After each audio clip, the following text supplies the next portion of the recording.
Oh, what up? What up, what up, what up, what up, what up? Finishing off this quick. The other side? What's going up, Sci? Hype for the cinematics? Me too, brother. Fucking me too. This is good. This is such a good day. What up?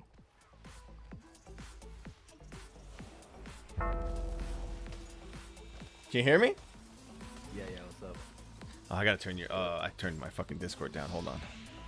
What are the odds that you put your camera like that? I mean, I don't know where I would even see inspiration like this. I totally did it on purpose, dude. No, so like what I wanted to do is I wanted to get a wider lens, so I went and just grabbed one of my wider lenses. And I was like, well, I don't want to see all the shit around my room. So I like cut it up and put it in the bottom left, and I was like, oh no, Zax is gonna come in and he's gonna flip out if I put it over to the right side. That hair is Heller, dude? Oh, that's so funny. He says Jim's backwards. That's fucked up. It's actually so funny. Yeah, Nice I time. thought that was good. So what usually happens in the wait, you don't have a objective tracker thing? Yeah, it's over here. Your, I hide it so I don't have to see it. It's just I literally just queued up a key because I was bored waiting for the fucking BlizzCon, so it's like I'm just doing a shit 7. Yeah, you gotta have that up. Oh. That's why he hit it. So because it's a shit 7. Exactly. I see. Well, I also hid my chat too because I don't have the chat thing right now. So.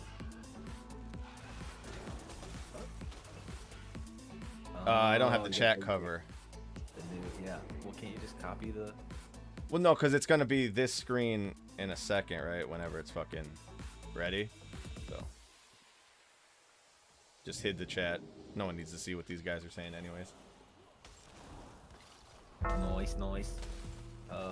What usually happens in the opening ceremony of BlizzCon? You got me, brother. I don't know. I have absolutely no idea.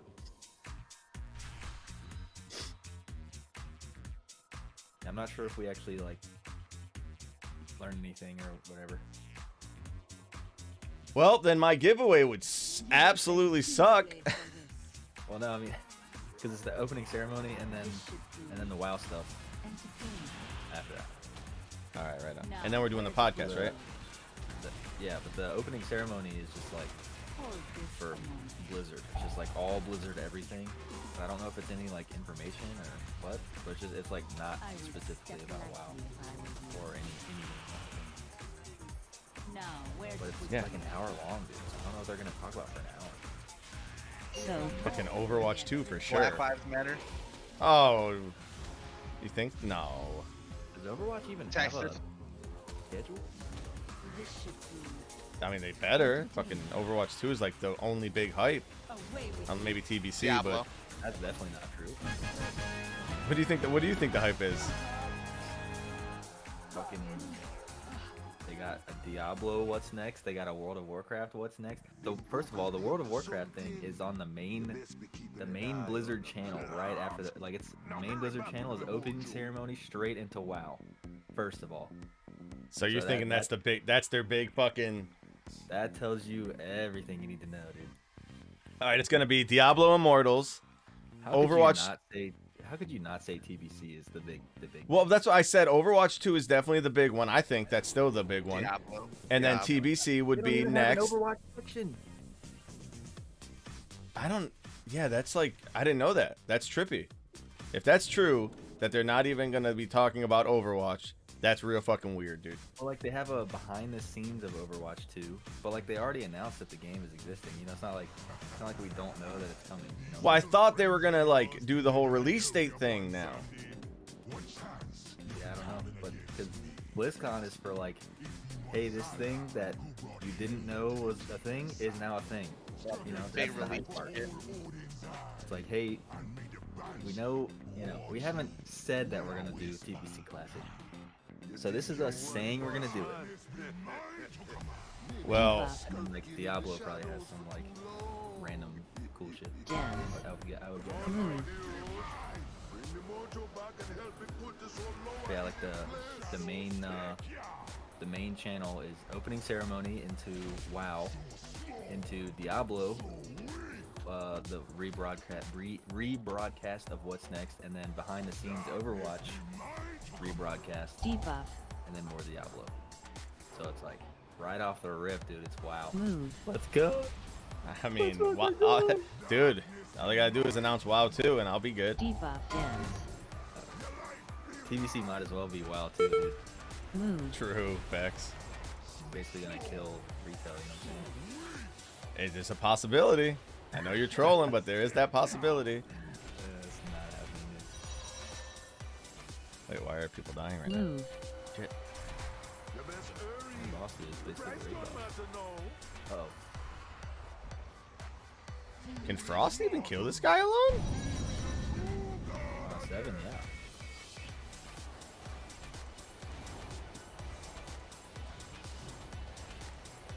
Transition.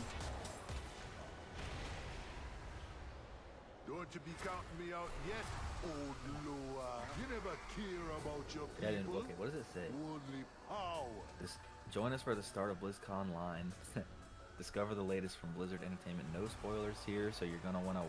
That should lie. Oh yeah. Discover the latest from Blizzard Entertainment.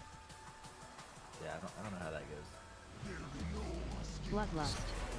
So some people think that, you know, it might be the bait and switch, and by some people, your boy Timpy.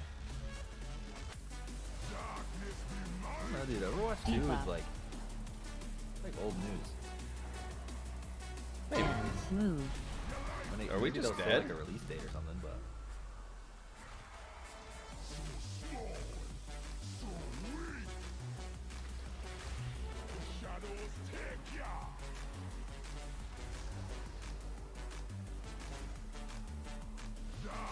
Oh, we are just dead. Debuff. Okay. I don't know where my healer is. Why is the healer running back? he's coming in hot. What the fuck? I think Debuff. he died. Dance. Oh, he's dead again. Well, I'm just gonna die then.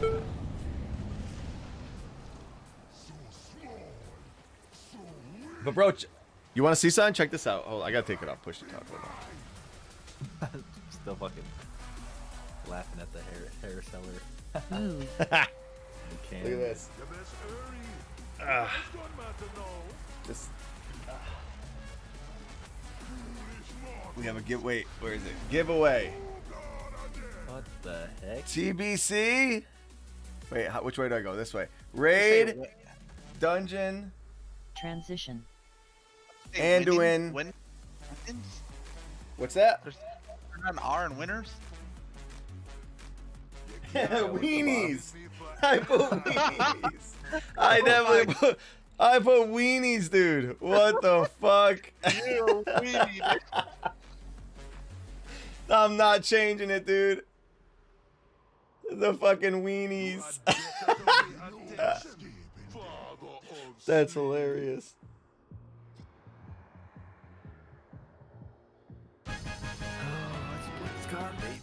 Oh, we won. And we two chested it. Times change, man.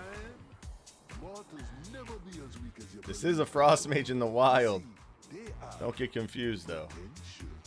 I did so many Oh, wow. keys with John Claude yesterday.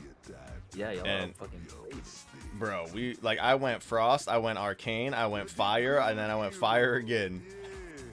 I went around the fucking world, dude. Nice. Did y'all time anything? We timed 2 15s. We did like a miss. Maybe it was a miss 16. We did a miss 16, and then we did a 15 Spires of Ascension. Dude, John was like drunk or something, and he was fucking. He was. on his troll level, dude. He would run in and get hit by every single pride little stun. Oh my god. What up, John, dude? Hey, Zax, if you didn't know, John's a recent member. YouTube member. I did. Let's go. Pretty fucking dope. We should probably do something with that. With the money? That seems like being a member should get you something, but It does. He gets a green name. He gets the Discord access to all the shit like he would, and he gets early access to the videos. And it just shows love and support, dude. I respect it. I don't think the Discord thing works. So Oh. Wait, John, do you have Discord privileges for the supporter role? hit us up and you can have it. Oh, I gotta turn you up, by the way, since I turned it down for raid. Fuck, no one can even hear you. All right, Oh yeah, I was gonna say. There we go. I was watching the Rage stream, and like you can't hear any game noise, game volume. I had it on mute on accident yesterday. Yeah. I gotta fix that. Well, I did Couldn't fix hear that. the Chinese. I know. Oh, dang, sa. It always starts off. Oh, it's so bad. Still can't believe you used that. How did the raid go this week so far? We got 2 bosses down in the Council of Blood in the first 3 pulls, and then didn't get there again. Yeah, I was thinking about that. How the fuck did that happen? How? How did we get that far and never touch it again? It felt so easy that first time we got there.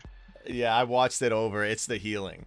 Like, it was like, it's the healing and the dark recitals. So, like the healing was so on point that we weren't even moving during jumps. Like, our health was not budging during jumps. And Zax actually made a comment. He's like, why is the health just not moving at all? So whatever was going on with the healing, it was on point that fucking one. And then we didn't have the random deaths to Dark Recital. I watched that shit last night like a bunch The whole of times. Dark Recital thing, like people just fucking running. This shit, I don't know, it's triggering me. Where they just don't take their time going around and just have to be min-maxed and like hella close and like straight up turning it into an egg that you're instantly. Dude, like, I don't back- understand that shit either. It's like go on the outside. If I can get a scorch in, I'm cool. But like, you hug the tanks, and then the tanks have to like move a little bit. And then since you're hugging the tanks and you're going in all close, you get to the raid too soon. You know, it's like Yeah. I think you should make a announcement like next week is like, if the tanks stay where they're at, you have to take Dark Recital behind the tanks. Then you are slowing people down for sure. Oh, right. Just make it, yes, that everyone has to go far. We can do that. Oh, I gotta make a little chat thing or something because I can't see the chat. There we go. Oh, starts in 11. I'm gonna mute the mics while they're actually talking, though. What? I'm gonna mute the Discord, like for the stream, so we can talk, but we don't fucking interrupt people listening.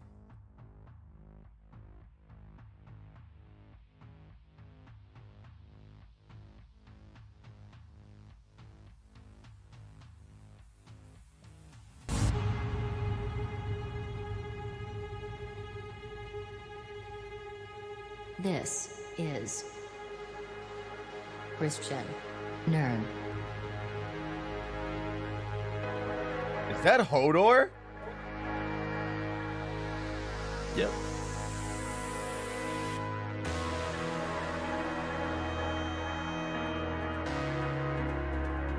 Oh, fuck.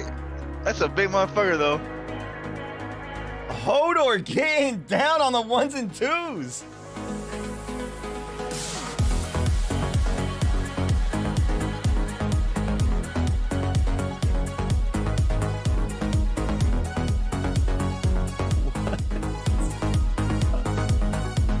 I don't know what to do.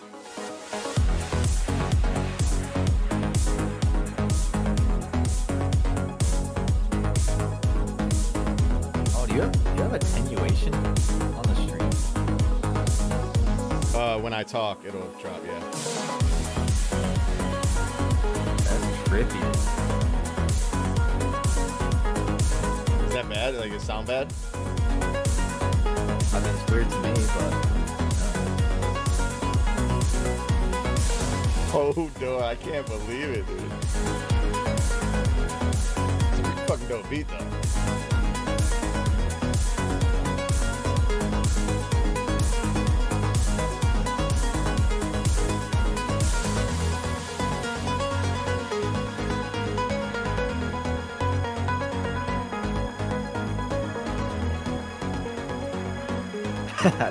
this just reminded me of that fucking that video you sent of the dude doing the hands Yeah. when he wasn't talking. And then he like looks down to make sure like his shit is right, and then he's like goes back to Oh. doing the hands. God, that was bad. It was pretty bad. My Like, man. like talk about cringy. That actually made me like actually. Yeah, me too. That was pretty bad.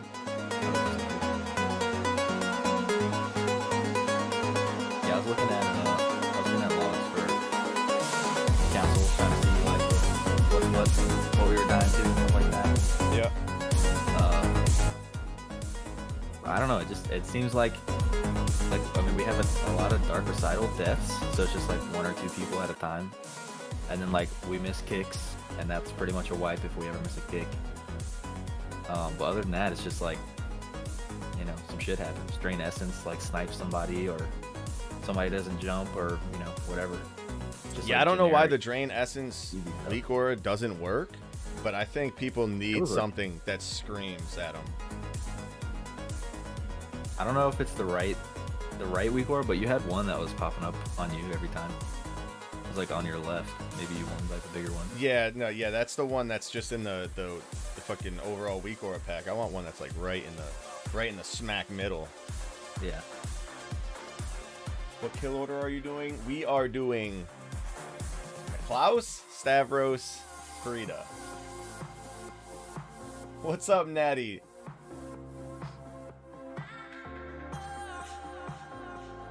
Yeah, we started out doing the regular order that everybody does, 5 healing. And then we heard about this new order, and then we had people not show up or whatever happened last night, so we're like, shit, might as well do the new order. And it actually is not, dude. Like Pretty Heavy easy. said, when we got to basically killed like to the 2 bosses, that was so fucking easy. It was insane. It was like Yeah. it felt easier than any boss in the goddamn dungeon. Like when just in that moment, and then you know we can't get back there, so it's clearly not. But going horde was the best choice I ever made. Respect, yo. Are we pulling or we dancing?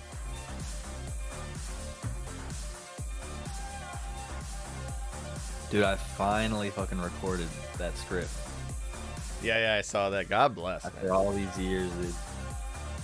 I was rusty. How'd now I it gotta- come out? I just recorded it, and I was like, okay, that's enough for today. Holy shit, and so I gotta edit it together. How long did it take? Like 30 minutes. That's From not that bad. pressing record to the end. Yeah, there's a That's- lot of Nothing. bad takes. Oh, you just keep going? Yeah, just hit record and then read the whole thing. Word, yeah. Just try if I'd say something weird, I'd start it over. So like I get weird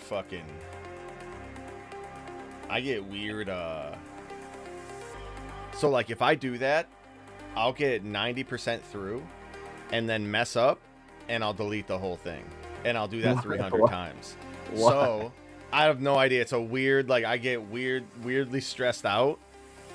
And so I just decided that I'm going to now do paragraphs. So I take a paragraph, I do that until I'm good with it, and then I move on. Well, like for me, it's like I'm recording like one little sentence or like half sentence at a time. say that Oh wait, so until I get it right. no, do you stop recording though and then start again? No. Nope. Yeah, I have to stop every time. Well, I stop recording, I edit it all together, and I'm like, all right, that's cool, and then I move on. Because either way, I get this weird stress of like, I don't know what it is. It's a weird fucking thing. And I can't explain it. It's just what it is. Bringing out the whiteboard. The wieners of the giveaway you gotta change that. are so TBC. Wait, TBC. You'll get 20 Blizzard dollars. Raid. If they announce raid, you'll get 20 Blizzard dollars. Dungeon, someone will get 20 Blizzard dollars. And then if Anduin becomes as awful as everyone on the Horde side believes he is, 20 Blizzard dollars. Or is it Blizzard Euros? Blizzard Bucks, dude. Hell yeah. Yo, Hodor has been jamming for a minute now. To be perfectly honest, he could have just done 2 minutes, and now it's just repeating, and we would have no fucking idea if it was just a different angle. Yeah, I'm vibing. What up? Yo. What up? What are you excited for there, Musicon? Overwatch 2? TBC? See, I told you Overwatch 2. Yeah, me Yep, TBC as well. But I know everyone, like, since they announced. They haven't said anything. There has been nothing.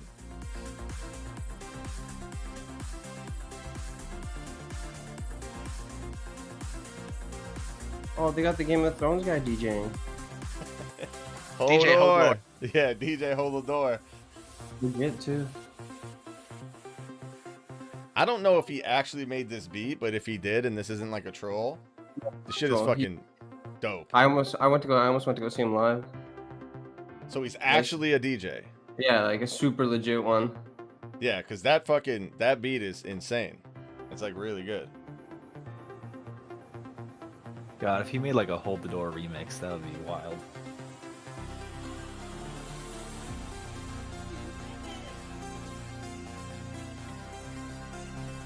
I'm surprised they're not making us pay for this. Like, just everything. Right? I wonder why they're not making people pay for it. Because I would have paid like $10 for it. Greedy Blizzard. It's kind of weird that they're not making us pay for it. Feel bad for us, man. We're all locked in our house.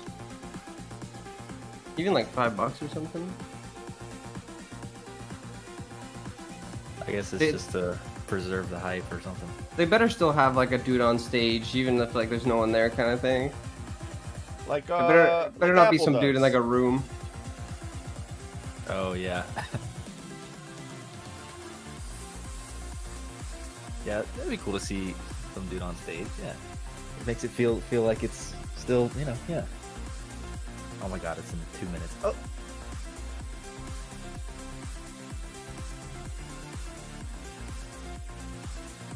What if it's all a Zoom meeting? Oof. Imagine if they did that, like a shitty fucking streamer Zoom meeting podcast thing. All right, Jeff. What's Yeah, next? they got Jeff, like Ian. Yeah. Yo, people in chat, are y'all watching the BlizzCon thing through Ready Check Pool? Or are you just like watching it on your own and just hanging out in here? I was gonna watch Quinn watch it before I came. Like I was gonna come in here, but probably just watch the Blizzard one. Or wait, was Jim Pro? Would Jim Pros be behind? Mine's on ultra low latency, so I don't know how behind it would be. Yo, that's fucking sick if y'all are watching it with us, dude. Are you watching it from- 44,400 subs. That's right, Sai, and you were here since the beginning. Oh, bro, you're only like a couple seconds behind. 30 seconds. Wait, where are you watching it? Are you watching it from Jim? Zax? What should I do? Zaximus? Zaximum limit? Let's all What's watch it up, together. bro? Let's all pick. I'm going on. just watch it Oh, and then wait. talk here. Just watch the normal BlizzCon and then talk here. All right, sure. Oh, you Yeah, guys are don't gonna use- see it before me oh. then. Don't use Twitch. It's really delayed. No, we won't see. We'll see it at the That same feeling time. of just knowing a game is right for you when you Oh, she's first quiet. lay eyes on it is such a great Oh, here we go. feeling. The thing that happens is you start to feel the excitement just build up. I'm thinking about it all the time, even in my sleep. Incluso a veces por una misma comunidad. Te llegas a enamorar bastantísimo. I play video games because I love stories. Experiencing worlds that you can't experience as yourself. I guess video games allow me to be what I can't. It's fiction, but it's not. You can come home, log onto your PC, and disappear into a different world. I am a part of something bigger, a part of something beautiful. As an autistic person, video games give me a place where I could be in a world that made sense to me. I will tell you that all of my family play video games. Me and my brothers, we would share the computer 1 hour at a time. 저는 제 와이프랑 게임을 가장 많이 해요. I'm really enjoying playing video games with my dad. My children. My little sister. That connection between video games, allowing us to converse with each other, added a lot to our relationship. Games like the World of Warcraft let me meet people that I probably never would have. I can honestly say I met some of my best friends through playing games. We have this connection that allows us to share our joys, to share our achievements, to share our growth together. Every time I'm able to achieve something, I'm able to make myself proud. Killing heroic Blackhand back in Warlords of Draenor was one of my favorite memories. I managed to find that one hidden pylon with my one Mutalisk. We beat hardcore Inferno Diablo. I was able to hit gold in competitive in Overwatch. I had someone say, oh, I can't lose to a girl. And I beat that guy. So I was able to slay this warlock as a little gnome holy priest, freaking out and screaming the whole time. Adrenaline through my body was going crazy. Pela caminhada ter sido tão prazerosa e pela conquista ter vindo. A gente se sentiu muito, caramba, a gente conseguiu algo incrível aqui. I killed the Lich King! I killed the Lich King! 当我夺冠的时候，现场的女性工作人员，包括有些男的工作人员，他们都哭了。Many years ago, I was doing a quest in Terracar Forest, and a lovely little mage came up and said, would you like a hand? They helped me for the rest of the day. We've been married now for over a decade. Those video games filled a void. They filled the friendships that I didn't have. There isn't a huge LGBTQIA+ community in my city. So when I was able to play a video game, I was able to start talking with people who didn't really care that I was a gay male. But video games were my escape. The love is real. When I was a teenager, my dad was diagnosed with ALS, and I looked to video games as a way to escape from that sort of reality. Everything happens for a reason, and I'm just glad video games were there for me. I'll never stop playing video games. There's no way. I imagine myself one day being an 80-year-old grandpa gamer. Playing video games has shaped me. I don't think I would be who I am today. My passion, my interest, my excitement, they belong. Video games opened for me the world, and because of that, I'm forever thankful. And I can't wait to see what the next generation holds.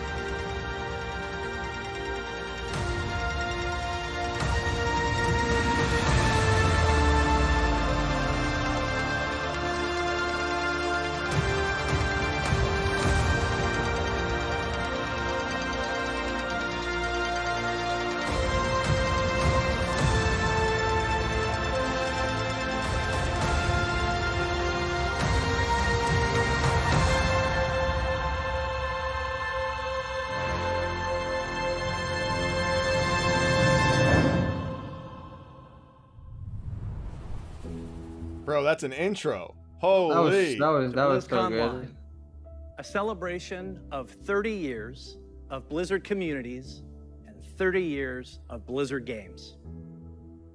30 years is so many years. And last year maybe felt like one of the longest of all. But throughout the years of Blizzard Entertainment, from 1991 to today, many of us can associate certain games with milestones in our lives. Maybe you were a little kid the first time you played The Lost Vikings. Or in high school when you first played a Diablo game. Or maybe you met your partner while you were playing World of Warcraft. That's the awesome thing about video games. They give us experiences that are relevant to the times in our lives and experiences that we carry forward with us. Games are here for us during good times, and they're here for us even when we feel alone or maybe uncertain. Games are coming home, familiar, comfortable, with a connection and a sense of belonging. And while many of us spent most of 2020 in our actual real-life homes, games became even more of a place to get away, to be free from outside concerns, even if just for a little while. So, this is pretty weird. Usually, when we start BlizzCon, the opening call is to my favorite Warcraft faction, the Alliance. Or my favorite faction, the Horde. I get confused. Usually, I'd be speaking to 40,000 of you in person at the Anaheim Convention Center, and millions of you around the world. And usually, that would be a perfect way to celebrate. But nothing about the last year has been usual. The pandemic has been hard on everyone, and for many different reasons. But if there's one thing that the last year has taught us, it's that being apart physically doesn't stop us from moving forward. It doesn't stop us from connecting with our player friends around the world, diving in as warriors and heroes, and checking on each other as humans. It doesn't stop us from sharing our latest epic gaming story or celebrating those of others. Games continue to unite us. Now, to be honest, I wasn't sure how well Blizzard could work from home. There are thousands of people, all needing to work together in creating our universes, games, and experiences. Never has it felt more true that it takes a Blizzard to make a Blizzard game. And in 2020, it became clear that the magic of creating at Blizzard isn't just tied to a physical location. It's tied to the people who work here, and I continue to be so proud of each and every one of them. Thank you, Blizzard. We create these games and pour all of our energy and heart into them, but it is you, the Blizzard community, that brings them to life.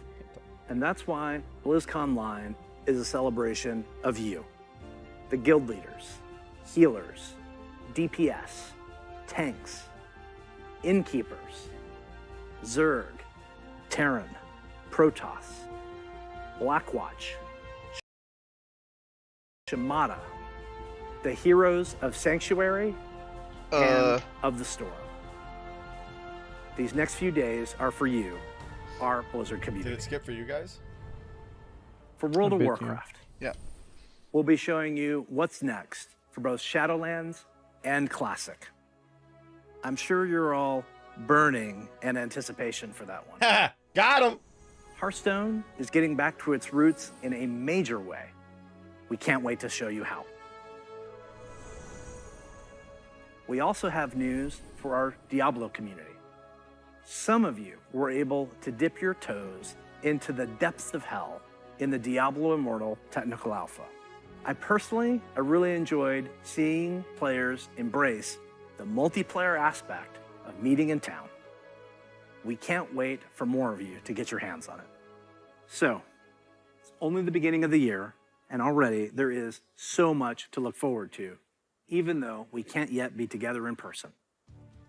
The Overwatch League will be kicking things off in spring, and we'll be watching closely to see if the San Francisco Shock can continue their championship run.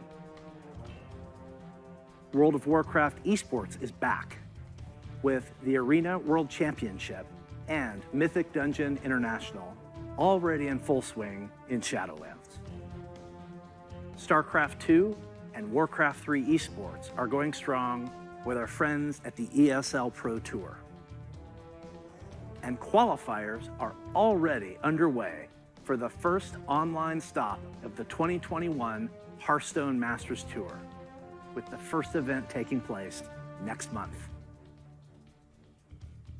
But before we get too far ahead, let's take a look one last time to when times were a little simpler. In the early 1990s, the internet was a baby. CD sales had finally eclipsed cassette tapes.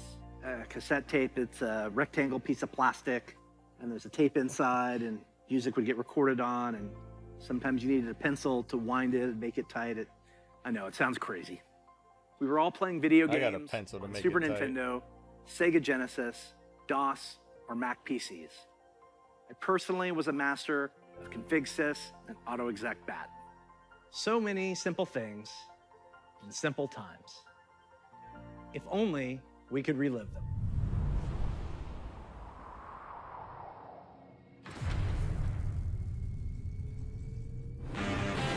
The stage is set. What the fuck? Let the carnage begin! Holy Toledo! What a collection! Hey, it's your Viking game, Chip.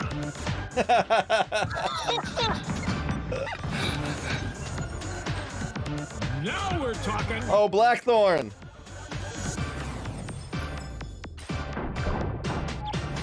What a play! Wait, Blizzard made these games? Yeah, these are before their StarCraft. Crank up the volume! Their crew doesn't want them to pay for that shit. Unbelievable! What the fuck?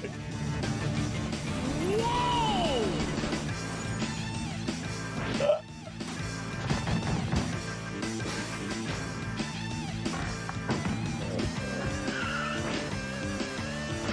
Bro, you can see the pixels in HD.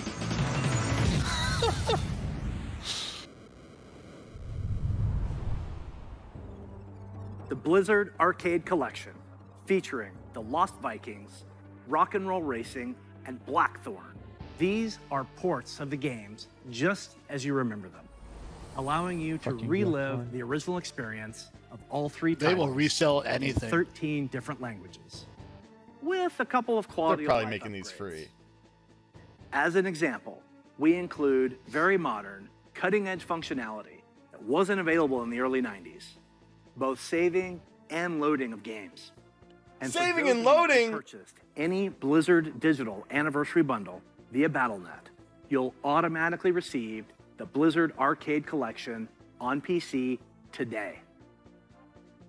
Now, you ready to hear about some other video If games? we buy what? Let's hear what's next. Any for anniversary World package. of Warcraft. Oh, here we go.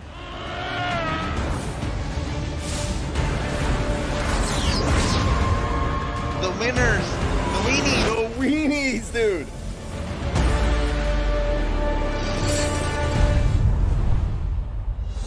Hello, everyone. Thanks for joining us today.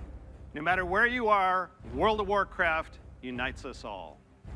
Whether you're exploring the Shadowlands, classic Azeroth, or another part of the Blizzard universe, I'm glad you could make it. Mine shows how We've got a annual's lot been of turned. good stuff to show you.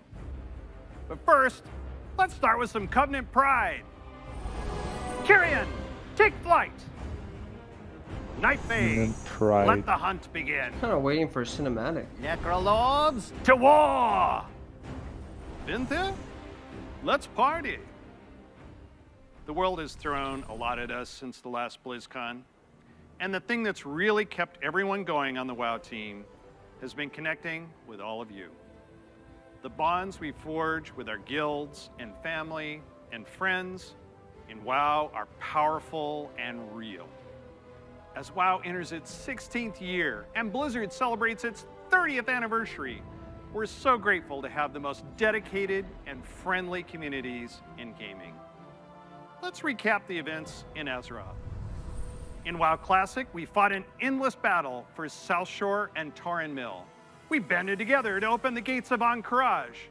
and join forces to take down Kel'Thuzad in his floating citadel of Naxxramas. In Shadowlands, we helped our Covenant recover from the anima drought, brought on by Sire Denathrius, master of the Vinthier and traitor to the Pantheon of Death. We survived the halls of Torghast and crafted legendary gear in our efforts to expel Denathrius from his castle lair. But innocent souls are still wrongfully being sent to the Maw. They face an eternity of torment, and heroes like Anduin remain chained in its depths. The jailer continues to grow in power. He's preparing to break free from the Maw and complete his plan to unmake the entire Warcraft universe. And Sylvanas, you may be wondering what she's been up to all this time. Today, we're excited to unveil our first major content update for Shadowlands, Chains of Domination. Chains of Domination! Look around you! What makes you believe you're not just a weapon to achieve his ends? Enough! Join our cause, or be made to serve. Right now, you hold all the power. Make your choice, Sylvanas Windrunner.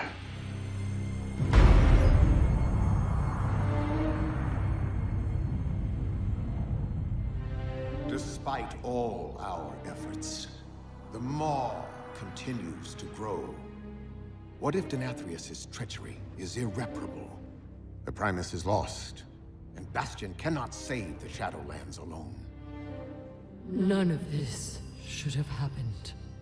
Perhaps the Winter Queen could. My Archon, a living soul seeks an audience. A mortal? A king. By all our measures, one who has spent his life striving for justice. One who would give anything to serve his people. One whose heart is true. Very well. He may approach. Guys, you need to be subscribed for the giveaway, by the way. Step forward.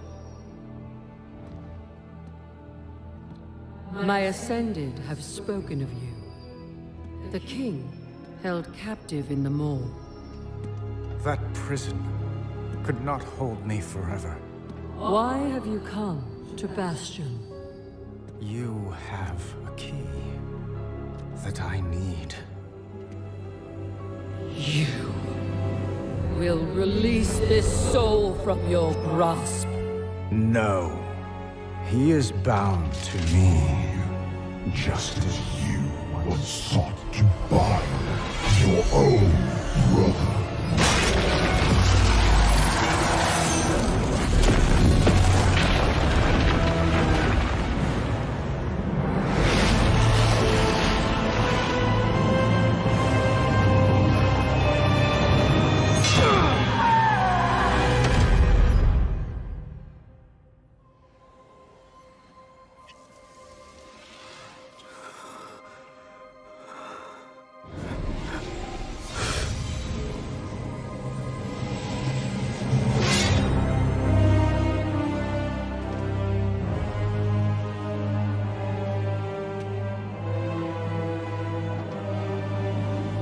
vessel performed its part flawlessly. 3 keys remain. Then they will see. Death was never meant to be chained. Oh, yeah. The Boy King.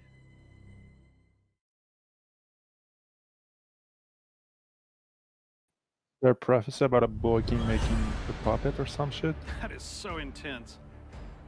I know you probably have a lot of questions about what you just think of saw him like a and what fleshlight. it means for the next stage of your Shadowlands journey. Later today, my teammates Ian and Jeremy We'll be telling you more about Chains of Domination in our Shadowlands update. Please check out the World of Warcraft channel to find out more. Next, I'm excited to share our upcoming World of Warcraft charity pet program.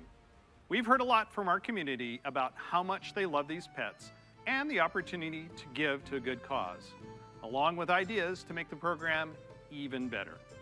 So during this upcoming campaign, you'll be able to donate whatever amount you wish to directly support our chosen charity. Once donations reach our goal, everyone playing World of Warcraft will get a pet for their collection as a thank you, whether you were able to contribute personally or not. And to make this a fun challenge, if we reach a stretch goal, everyone gets a second pet too. And here they are.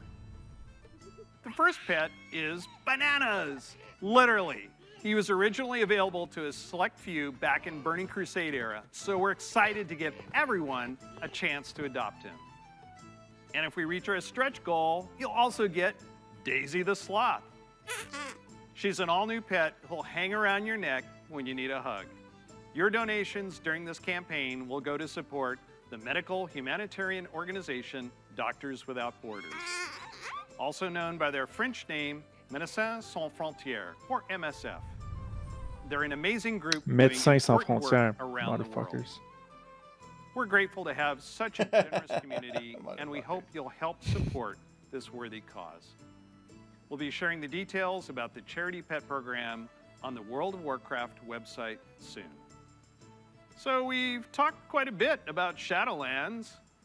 Classic players, now it's your turn. It's my pleasure to hand off to my teammate, Holly Longdale. She's a longtime WoW player, a veteran MMO developer, and she's going to tell us what's in store for WoW Classic. Uh-oh. Uh-oh!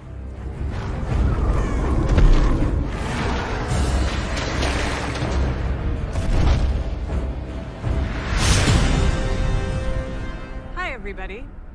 First, I'd like to thank all of you who have ever been part of the WoW community over the years. You know, online worlds like WoW have been a huge part of our lives for decades now.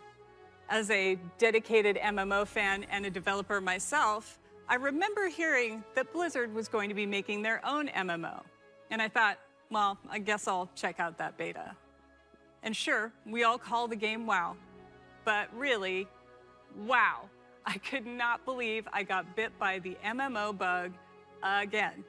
I was so excited to be able to make a Night Elf Hunter and be like that famous Dark Elf Ranger from the books that I loved. I have to tell you, Azeroth was, and still is, a place I love to live. Since last year, I've had the great honor to work alongside the WoW Classic team to bring these nostalgic experiences back to life for longtime fans and a whole new generation of players. As a fan myself, I've had so much fun in WoW. From the simple things like drive-by buffing or making friends on that long haul from Teldrassil to Ironforge, all the way to the absolutely staggering, like when I jumped blindly through the Dark Portal and was running through Hellfire Peninsula, heard this terrifying noise, and then saw the Fell Reaver. Biggest roamer I had ever seen, and I was very glad I had feigned death in that moment. I died. And that's the thing about WoW. These stories Everyone and died. experiences we all share keep us coming back time after time. With that said, I'm super excited to be able to share with you where our adventures are taking us next. Before they get into anything, you have to be in the chat for like 5 or so minutes. You get tickets, and then you spend those tickets. I don't know how this shit works. It's the first time doing it. I hope it works out.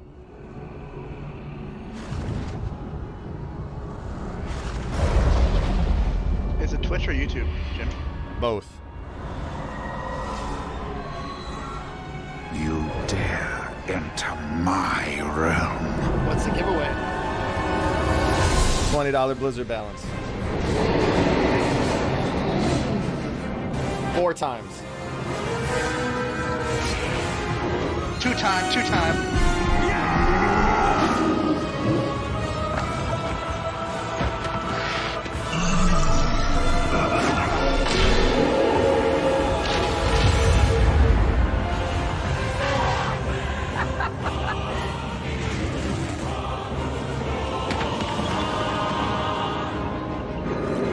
You also have to be subbed, by the way.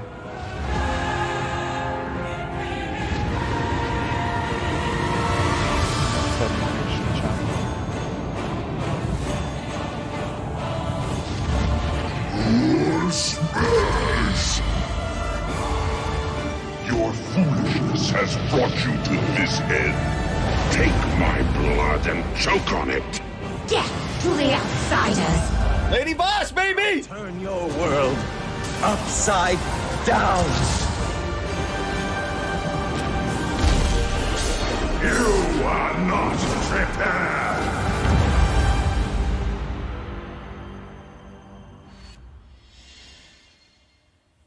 Oh, yeah!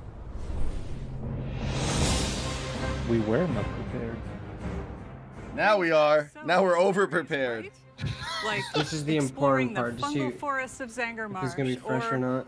being awestruck at the chaotic magic alive in Netherstorm, the Draenei in Exodar, the Blood Elves in Silvermoon. I love playing them both. Do you choose to say that or the Scryers in your quest to fight the Legion? And of course, we can't forget gathering all Have you tried on Twitch to too? fight Illidan at the top of the Black Temple. I can't wait to relive it all with you. Since the team first set out on their own quest to bring the original WoW back to life, we have learned a ton about what players are expecting from this kind of experience. We've also learned when to keep things just as they were and where we all might be open to some changes. Two We're of the bringing giveaways all these lessons are into Burning successful. We got Crusade TBC, Classic, with our we got primary Anduin being goal Bad to Boy. bring back the Now we same just need feeling raids and you had dungeons, when and that's you two faced more. the Fel Reaver for the first time, or when you were digging through piles of Felhound poop. Of course, we can't get this right without you, our incredible community. Soon, you'll be able to revisit Outland yourself when beta starts and tell us what you think. Later, all WoW Classic players are going to be presented with a meaningful choice for each one of your beloved characters. Do you want to move on into Burning Crusade Classic? Or do you want to stay in the original Classic era forever? Whatever you decide, you can do it all with your one WoW subscription. Now, I know I've thrown a lot at you, but don't worry. But what does that mean? We'll be getting into the details in our panel later today. It's a transfer, it's not a stick with copy, us. so you actually have to we'll choose. make sure you are prepared. No, what I'm saying is, like, do you keep all your gold and shit? Oh, probably.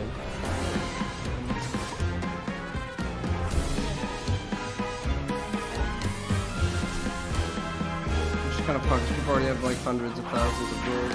Yeah. Greetings.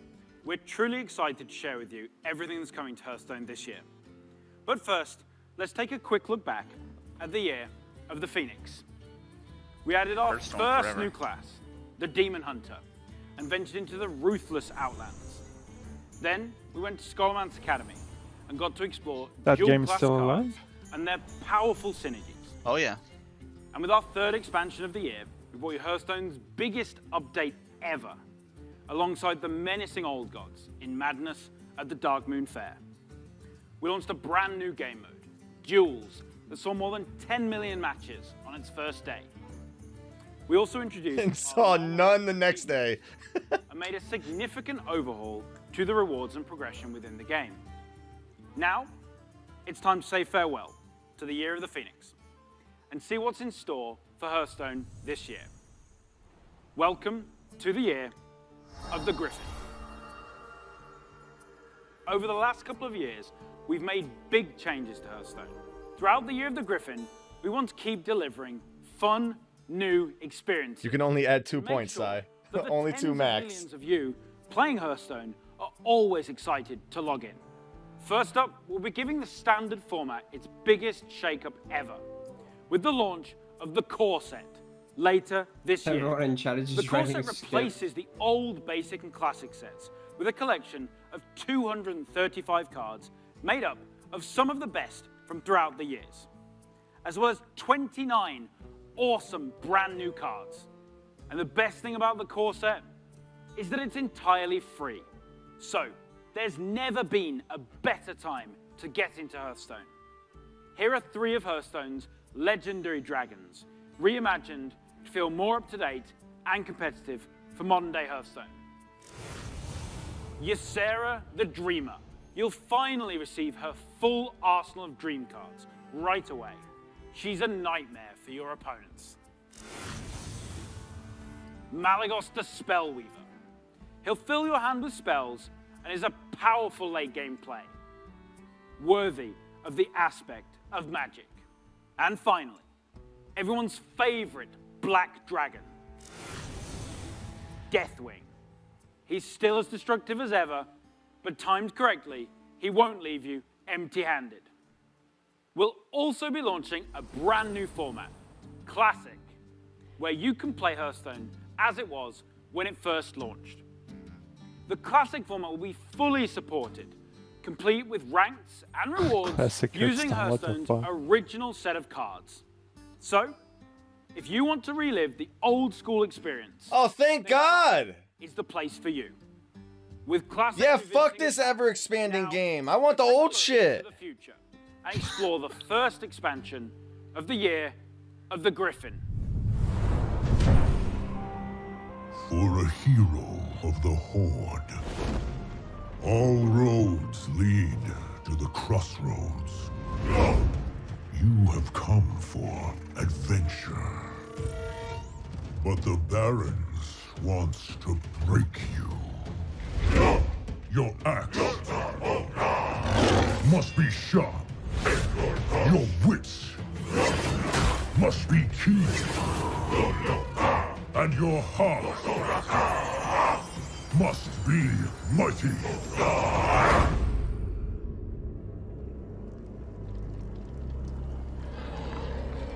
Yeah, I don't know why it's not working for your Twitch one, Heavy. It's weird.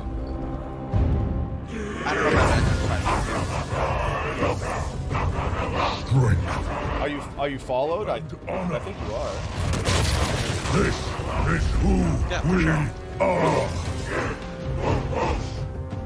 I'm not sure why it's not working for Twitch.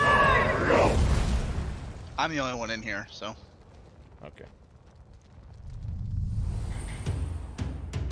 That's right. We're headed to one of Warcraft's most iconic locales, the Barrens, and we'll come face to face with the heroes that inhabit it. Starting with one of the Horde's most iconic and well-known characters, a fierce loyalist, one-time war chief that embodies the honor, loyalty, and spirituality of the Horde, Shadowhunter Gangrik's wife? Shadowhunter Vol'jin is a neutral legendary that allows you to either bolster your own board or weaken that of your opponents. And to celebrate the announcement of Forged in the Barrens, this card is available for free for everyone later today.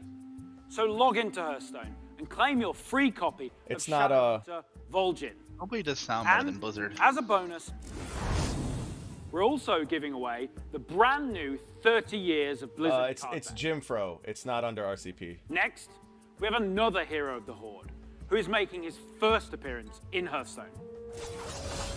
The legendary Blade Master, Samuro, featuring the new keyword, Frenzy. Frenzy activates the first time a minion takes damage and survives. In Samuro's case, this can be used to clear your opponent's board. Heroes of the Horde, like Samuro, are famous for their combat prowess, but others, like Thrall, are known for their powerful elemental Check your points if you just followed. I think they give you 5 points for following. Chain Lightning. I'm not sure though. Chain Lightning is a spell in a new cycle of cards that rank up and become more powerful when you have 5 and 10 mana, ensuring that they're always useful at every stage in the game. You'll also notice that they're categorized as nature spells. Oh, on Twitch, I'm saying, on Twitch. We'll be permanently introducing spell schools across the entire game, which enables a whole host of exciting new strategies. And don't worry, members of the Alliance will be featuring some of your most beloved heroes and locales later this year. But what I love most about the Warcraft universe is its amazing characters. And our final announcement is our most ambitious addition to Hearthstone yet. It introduces a brand new way to play with your favorite heroes. Hearthstone Mercenaries. Mercenaries features strategic RPG gameplay, where you build teams consisting of some of the most iconic heroes and villains from the Warcraft universe, including timeless characters like the infamous Sylvanas Windrunner, and Ragnaros, the elemental lord of fire. You can also expect to see some of Hearthstone's fan favorites, like the unstoppable Devilsaur, King Can they Crush, only copy mobile games? and the ever-growing Gruul the Dragon Slayer. You'll lead them in battle through highly replayable roguelike missions, where the map is randomly generated It's like a every time you AFK play, game, I and think. each node represents a unique challenge for your team to take on. Your heroes gain levels, new abilities, equipment, and can even evolve into more powerful versions of themselves. This is We're Raid Shadow thrilled to Legend. finally show you Hearthstone Mercenaries. It is scheduled to launch later No one this plays year, that. and we'll have more to share with you No one down plays the road. Hearthstone either. Everything you've seen today is just a taste of what's coming in the Year of the Griffin. So don't forget to tune in to our deep dive panel after the opening ceremony, where we'll share more details on the core set, the new classic format, Forged in the Barrens, and our plans for Battlegrounds and Duels, as well as our upcoming single-player content. I want to thank the team for their amazing work. And on behalf of all of us at Hearthstone, we want to thank the many millions of you who play our game. Your dedication and support is what drives us to make awesome updates and pursue ambitious and fun ideas. We can't wait to kick off the Year of the Griffin with all of you, and we hope to see you in the game soon. Next up, you'll get an update on all things Diablo. Oh, I thought he was gonna say HOTS, dude, you know? That game is dead. Even Blizzard doesn't play that game. They forgot it existed. Oh, that's so gross, that fucking skin cape. Ugh. Thank you very much for joining us. I am so excited to kick off the Diablo segment of our show. Wait, Diablo, but I want to try this. It looks I'm honored good. to be here on behalf of all of our Diablo teams to share the news and updates we have in store for you today. We've got a lot of Diablo to cover, and I hope you'll agree with me that it's a great time to be a member of this community. All right, let's kick things off with Diablo 4. We first shared our game with you during BlizzCon of 2019, and we've been truly humbled by your response. We've kept in touch through quarterly updates and sincerely appreciate the thoughts and valuable feedback you've provided as we unveil more and more of the game and share in its development. After all, Diablo belongs to you as much as it belongs to us. Most recently, we teased an update to our campfire screen, and savvy fans, of course, understood that we meant more than just the character lighting and fire visual effects. That's right. Today, we're happy to announce a brave new soul joining the barbarian, the sorcerer, and the druid on this dangerous journey back to Sanctuary. A class is one of the most exciting things you can announce in a Diablo game. This one is especially exciting to me, as it's a re-envisioning of one of the first classes to ever appear in the series. What is it? Let's have a look. Paladin or some shit? Your prayers do not fall on deaf ears. Just know they are. Druid? No, Druid is already there. There is justice within Yeah, sorry. but you have to be patient. Necromancer? Now, Priest? pray with me. May Akarat Oh guide. no, Paladin. This is for the cell phone one, right? May Akarat guide No. and It's protect. for level 4. This is for 4? Yeah. Shepherd my soul May he shepherd my Oh, priest. and grant it mercy. And granted mercy. What are you doing here? This is not the time. But this is confession. And I have sinned. Is this someone's I was a ear? thief No. who stole from those more fortunate. I strayed from your light. No, that's the and assassin. found my trade in the shadows. They call it murder. I say, job well done.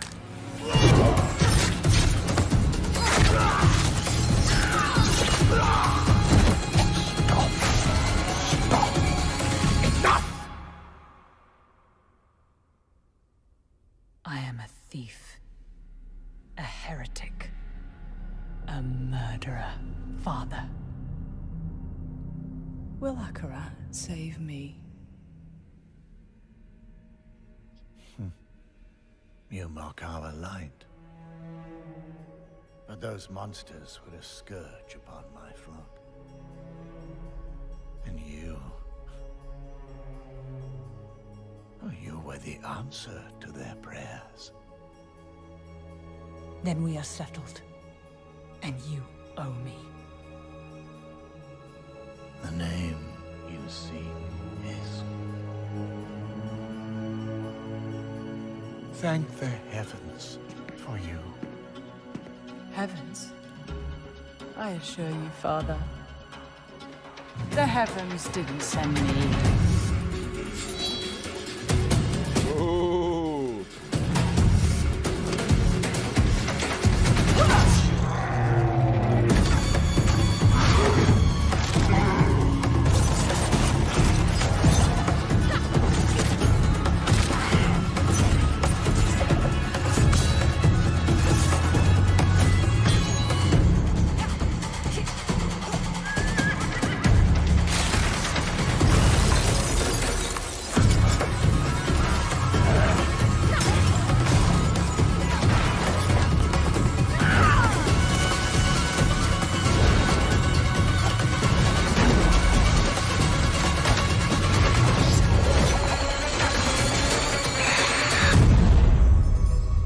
Oh shit.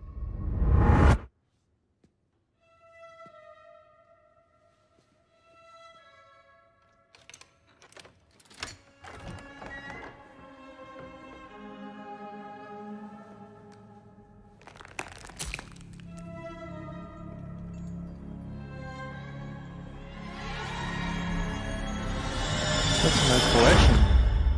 What the fuck?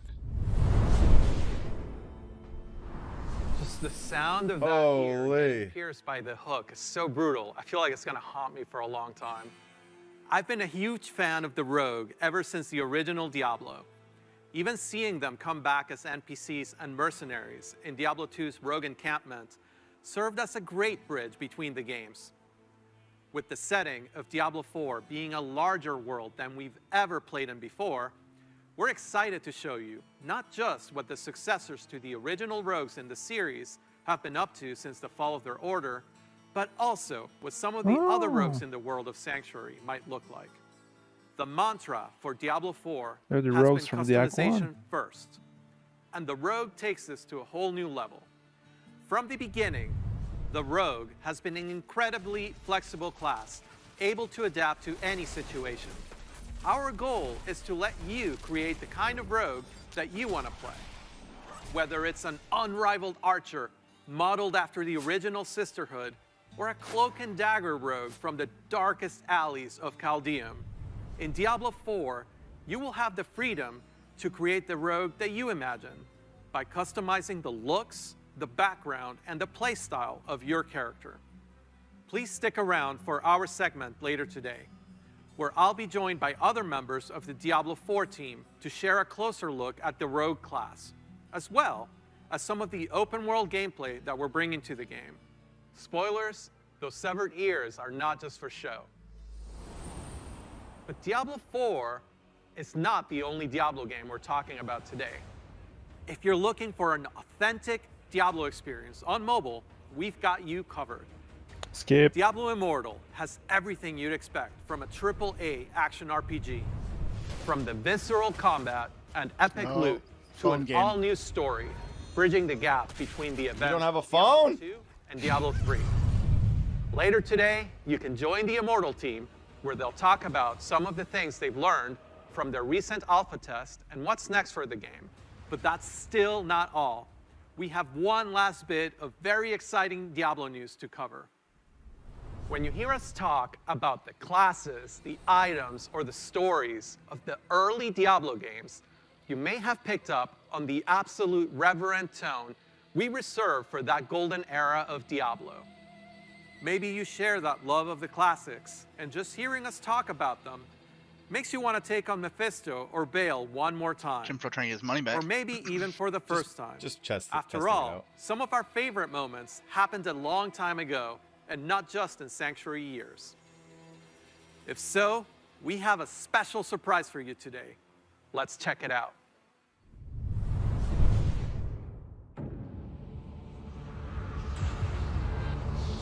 How was it not yours, a wanderer? Now you know what I seek, Marius. Irix, you already have 2. It's a maximum of 2 per person. I'm not acceptable of it. Arise, Diablo, Lord of Terror.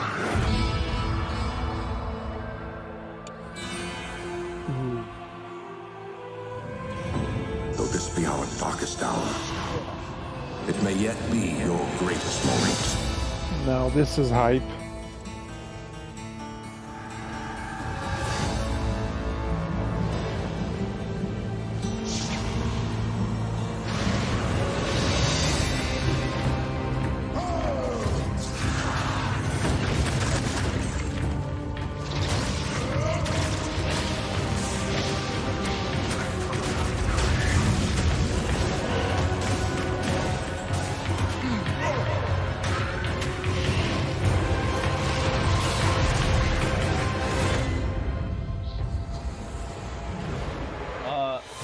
Killer, you have to see if you have any points, and if you have any points, you have to put a space between giveaway and the number.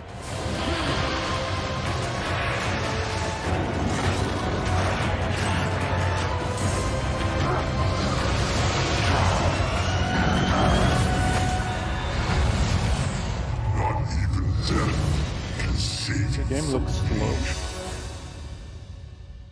The game looks what? Slow. Yeah, it was made in '82, dude. After more than 20 years, the Dark No, the real Wanderer game is has faster. returned. And once again, he travels east. Always east. Diablo 2 is a landmark game for Blizzard. Diablo 2 Resurrected is a full HD remaster of both the original game and the expansion, Lord of Destruction. It takes the 2D sprite-based classic that we love and brings it into the present in 3D, utilizing up-to-date graphical rendering and lighting technologies. It also includes modernizing all 27 minutes of cinematics, recreated shot for shot with the explicit intention of preserving both the look and the pacing of the original movies. Blizzard I've heard has this a before. long history of games that we're proud of.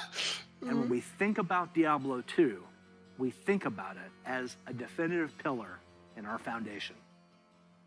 Now, it's funny to think that some of you weren't even born when D2 was released, which makes it all the more important that we deliver an authentic experience wherever you play. We want everyone to relive their memories or experience the game for the very first time on their platform of choice. And so we're excited to bring Diablo 2 Resurrected to PC and console, along with cross-progression. And for those of you who are Talk in about love with the reselling a original, car. and you just wish it worked more seamlessly on modern computers, Only like 24 minutes left for the giveaway, so make sure that if you haven't entered, you enter now. Check your points and then enjoy the do game the in giveaway. its original 2D form, much like we did with StarCraft Remastered. Obviously, D2 on there's a lot console, to that's talk like about. getting Later a car, but today, you can only Diablo drive backward. speedrunner Mr. Llama will host a roundtable with members of the development team. Diablo is on the way better on dedicated console. Diablo channel. That's a fucking fact. If you are a Diablo 2 fan, I encourage you to take a The look. fact that you're wrong. So, from Diablo 2 Resurrected to Burning Crusade Classic to the Blizzard Arcade Collection. It's a whole lot of looking back. And while we have teams dedicated to bringing these timeless experiences into your hands, it's actually a very small percentage of our developers working on these projects. Far more people are working on the future of Blizzard. What's the future? To what we'll be talking about during the show. We can't wait to tell you even more about our plans over the course There's no of future this at year Blizzard. and beyond. If you had asked us 30 years ago what gaming would look like today, I don't know, none dude. of us could have predicted the current Blizzard lineup of games.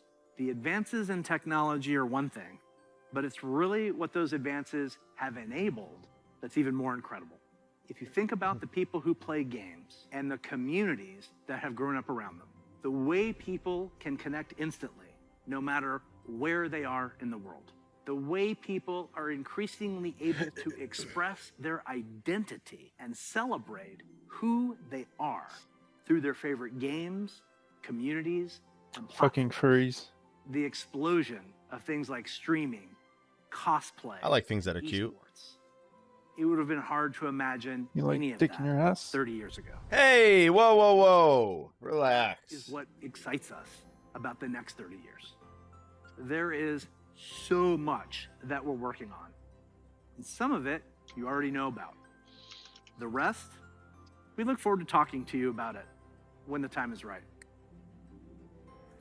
Just like the real world, the worlds of Warcraft, Diablo, StarCraft, Heroes of the Storm, Overwatch, and Hearthstone are diverse, expansive, and full of potential. We are not only iterating on the experiences that you've come to expect from us, we're also exploring Is this the outro? different ways to express our worlds. I think it is. And welcome more players from more places into them. And we aspire to continue no to new lead shit. on priorities like Oh accessibility. no, they talked about and having toxicity, Ion talk. and to continue supporting causes that have a And where's positive Jeff Kaplan, dude? The fuck? we want to continue to bring those same feelings of joy and achievement that we all felt They didn't even bring up when we first Overwatch. defeated the Lich King, or beat Diablo on hardcore mode. Well, it felt like a Because remastered panel we or geek something out like that. on those experiences with others, we can't help but see the similarities between us and feel what's possible when we play together. Of course, there are new Blizzard worlds that we haven't visited quite yet. And when we do finally unveil those games and experiences, our hope is that you will see in them what we do. That no matter who you are or where you're from, they are spaces where you can create new stories, forge new friendships, and make memories worthy of lasting a lifetime. And through it all, our mission statement of being dedicated to creating the most epic entertainment experiences ever, along with our core values, led by gameplay first, will continue to guide our way. So on behalf of everyone at Blizzard, thank you for being on this journey. For me personally, it is the honor of my professional life to serve you, and the honor of all of us at Blizzard to be the caretakers of the worlds that you play in. We are so excited for what's to come this year, next year, and the next 30 years. Now, what's coming next for the show? Well, it depends on where you watch. For those of you looking for an update on Overwatch, check out the behind-the-scenes look into the development of Overwatch 2 over on their dedicated channel right after the conclusion of opening ceremonies. There, you'll hear about Overwatch 2, new content, new features, including new maps, hero missions, talent trees, and more of what we think will make Overwatch 2 a unique gameplay experience. For World of Warcraft, Diablo, and Hearthstone, you'll get a closer look on their respective channels. And on the dedicated strategy channel, some StarCraft legends will be going head-to-head in epic competition. Once again, welcome to BlizzConline. So where do I go? Be good to one another. Warcraft for sure. Right? Open multiple open multiple tabs. Multiple tabs. Before we kick things off, Go to the here's a little Diablo. something Diablo, fuck from everything previous else. BlizzCon headliner. Hey, thanks for having us. We're Metallica. Check, Thanks not for ready, having us check, at BlizzCon Diablo. 2014. I know I'm saying like, would why ain't they love to doing be something on the there this year, this channel? but obviously can't be. So here we are, and this is for you.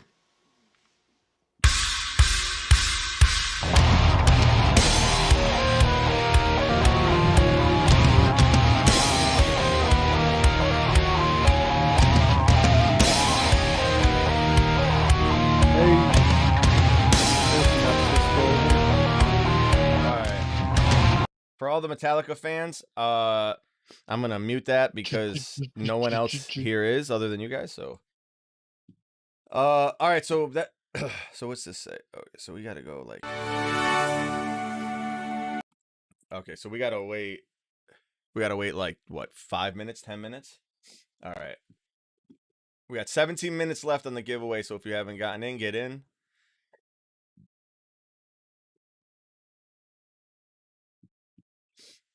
So what do you guys think? Gay. I thought the rogue Diablo class was dope. I think that Anduin turning bad is dope. TBC is dope. I'm pretty happy with it. Did Diablo the remaster look weird? I didn't like it. The remastered one? Well, no. I mean, if you play any of those remastered games, dude, you're gonna not have a good time. I'm not a fan of remaster game. Like even if the game was good like years ago. I mean, they just thing is released. good They right released now. Project Diablo 2 like a month ago, and it was pretty fun.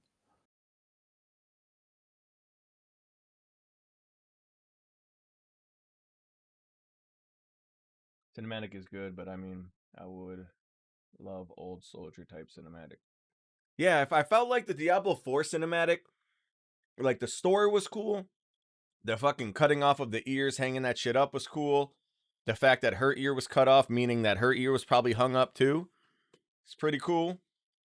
But I'm not, I wasn't digging the quality level of it. Like, it didn't look like Blizzard quality.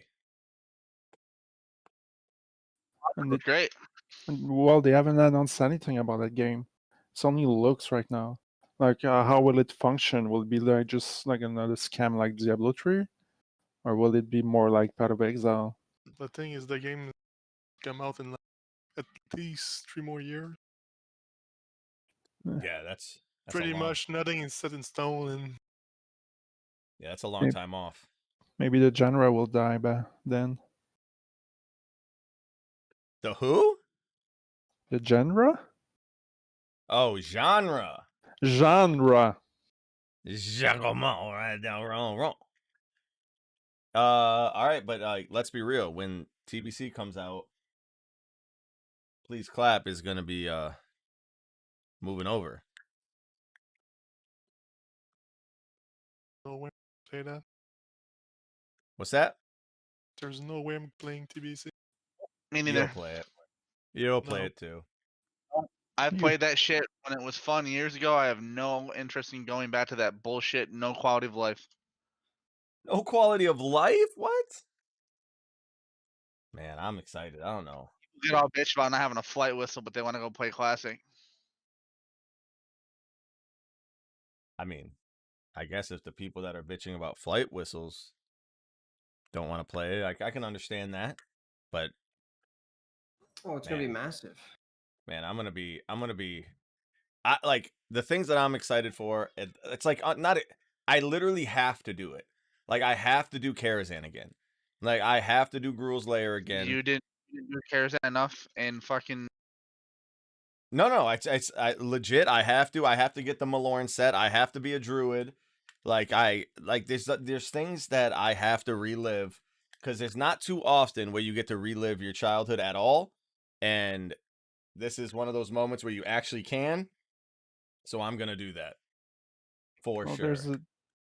There's a back way of saying that. You now realize that you were fucking retarded when you were young. Me? Everyone. No, but what does that mean? What does that have to do with anything?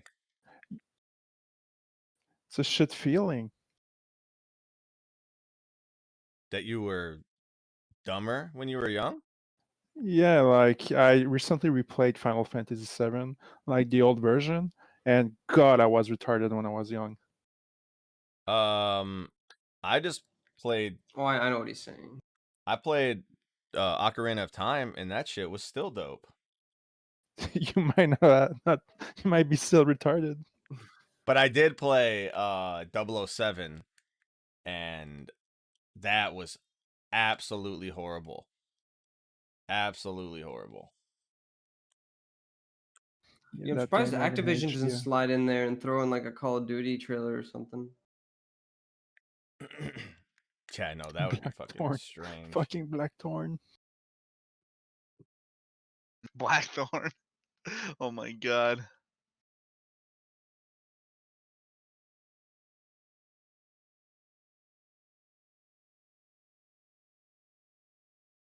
Do you think they gave up Heart of the Stone? Art of what's the name of the game? Heroes of the Storm. Heroes of the Storm. They already said they did. Yeah, they already said they gave up that game. Collapse the professional league. They said they weren't going to update it, but they were just going to keep it at, like the way it is, right? What? They're gonna keep it running, but I don't think they're gonna support it like they do. Yeah, I think they might do like little like skin things, or like you're gonna get this if you buy, like, you know, if you buy Shadowlands, you get a little fucking skin of a character or some shit like that. I don't know. But they said they're not two new supporting it hero anymore. out per year or something like that. Yeah. But it's like they're not doing anything to try to like make new maps. They're not doing anything There's for like the balance patch though. Yeah, I mean it's still like a you know, I'm sure some people play it, but it's not an esport anymore for them. You gotta assume what, like maximum 30,000 people play that game, 20,000 maybe. Like it is not. It's definitely not I played making it a lot them. before they announced that, but now like the queue is so long. Like for shit. But I think it's better than the end game of like BC was regular a great expansion. Yeah, like the end game that there's like a Yeah. progression with your guild that you have like to clear all the dungeons and you have to clear all the raids to have access to the other raids. Black Temple is a great raid. Listen, so when Heavy says like it's like not quality of life, there's so much that I'm gonna fucking hate about the game. The leveling is gonna be atrocious. That is for sure. The way the class balance is gonna be atrocious. I'm sure Arena is gonna be absolutely hilarious. Just play red. But to be fair, the way that if you start a guild, even if you start a guild later in the expansion, like you have to clear Karazhan and then go into Gruul's Lair and Magtheridon's Lair, and then you eventually move up to Serpent's Shrine, and then you get to go to fucking what is it, the Caverns of Time or whatever, and then you know Black Temple. You have to do those things before you get to the next spot. And I think that shit is what's missing right now. Like I don't like that right now you can not do fucking whatever raid you're currently on and then just go right to the next raid. I think that sucks. You gain points by just being in the chat. I think you're forgetting one bad thing about TBC is rep grinding. You have to rep grind every zone. Oh yeah, that is gonna be.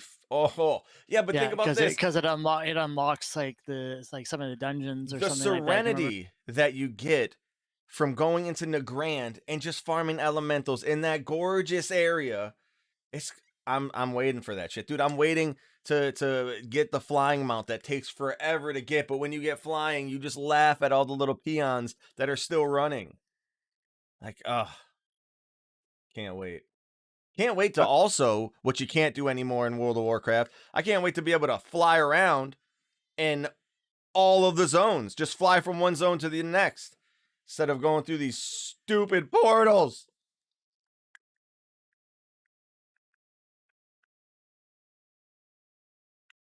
Rep grind is actually good. It's not a bad thing. I think everyone forgets that about TBC. I mean, rep grinds in general are fucking. I don't know. Those are tough because you're like they did fix it a little bit because you get rep from doing dungeons if I remember correctly.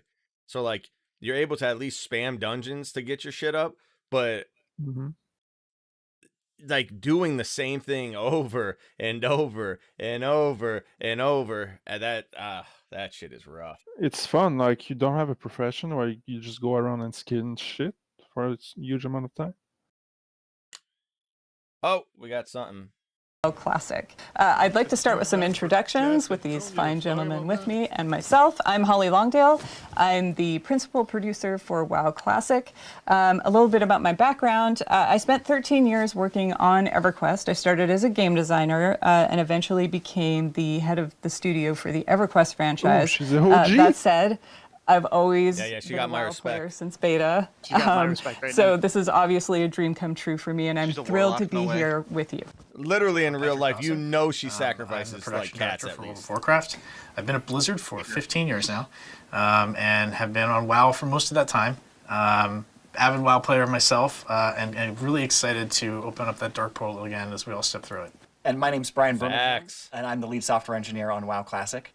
I've also been at Blizzard And for it's gonna be 15 Kirby. years. I started Oh, it's on not World of Kirby, Warcraft. I spent about 3 years on Hearthstone as well, and then came back to the World of Warcraft team to work on WoW Classic. And it has been a great joy to me to work on this team. There's a lot to talk about today. Yeah. So earlier we announced, yay, Burning Crusade Classic is coming. But there's a lot more to it. Let's take a look at the features, because wow. I mean, wow, right? Wow. I was so excited by playing Draenei and Blood Elves. I played both, and I will say my heart's with Alliance. Oh, fries, dude! We might be able to. Oh, we can do the Arcane Frost build again. On my Draenei Shaman, I wanted to corner the market. Just the whole notion of having items with sockets and just exploring that whole system. I'm also a bit of a systems nerd, so I completely lost my time for weeks in there. The Burning Crusade, I remember being there back then. I mean, it was our first expansion ever. So all the new features was like this really cool moment of like what's coming next, what's going to happen, and one of the things that was pretty impactful to the game was Horde having Paladins and Alliance having Shaman.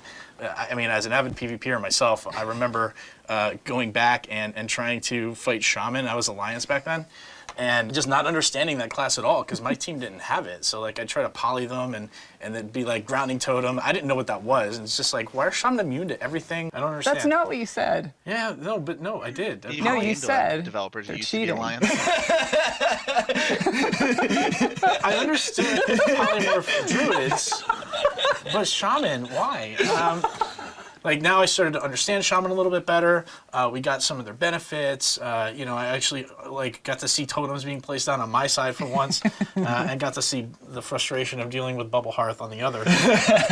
Yeah, I remember when I was doing raids, we were always jealous of the Alliance having Paladins for Blessing of Salvation. Like people would be pulling aggro off me, and I'd be yelling at them like, "Wait for 3 Sunders!" And then Alliance just like, "No, it's no problem. Just go." Yep. So hey, I mean, we were upset raiding like Razorgore without Earthbind. I mean, really even the playing field for both PvE and PvP, which was kind of cool. But there were a ton of new features and just abilities with this too. As we got to level 70 and got to experience new content and new things.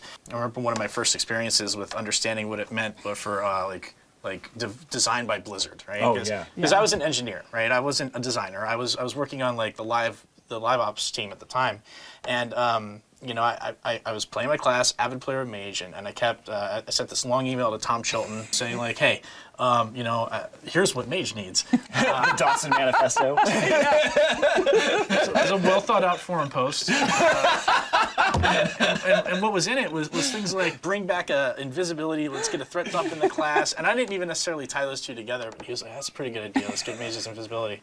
And just knowing that skill was coming along with some other new stuff for Mages like the Molten Armor, the Ice Lances, was just really cool to see all this new stuff in Burning Crusade.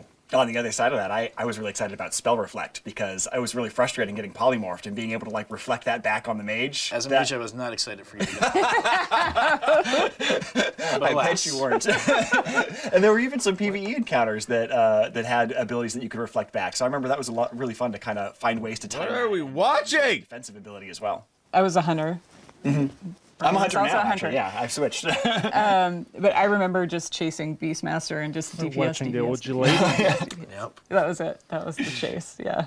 Talking about that too makes me think of like the arenas and the arena system. That was a whole new world for us, you know, with battlegrounds and the way they worked before. Like the way the matchmaking happened. Usually, I was pretty competitive in PvP, so I would either get in there and stomp the enemy team, who was just there to be casual, or you know, even though like we were a good team, we weren't like the best of the best. So when we ended up going against one of those teams, it was just like, well, geez, we're just getting stomped now. This is tough. Arenas gave everyone an opportunity to play against equal-minded opponents, right? So if you were a little bit more casual, you get the opportunity to play against people who weren't maybe so competitive. Let me turn this down, or if you were like cutting edge.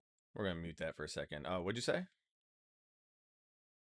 So I wonder at what level of TBC this is going to be, like fresh TBC or like patched up TBC. It's always fresh. Okay, so if you really want to have fun in TBC, play Ret Paladin in PvP. Well, it's not fresh because what patch did they start? Yeah, Classic it wasn't fresh. The 1.12. Yeah, so they'll do whatever is the most stable. Ret with 2-shot. Ret was like a 2-shot fucking PvP class. It was gross.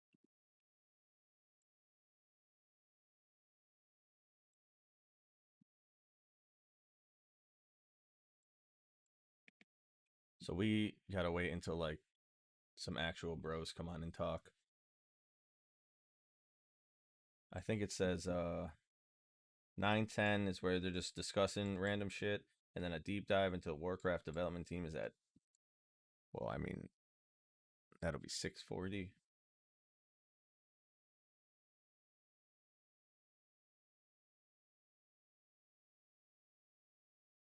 So we'll see.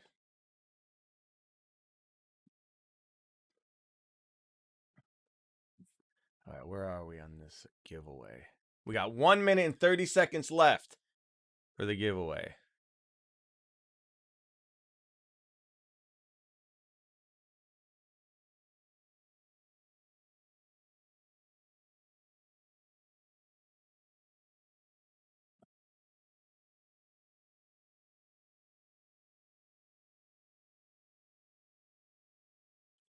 Oh, I don't think it's going to be in 9-1. It's probably going to be in 9-2.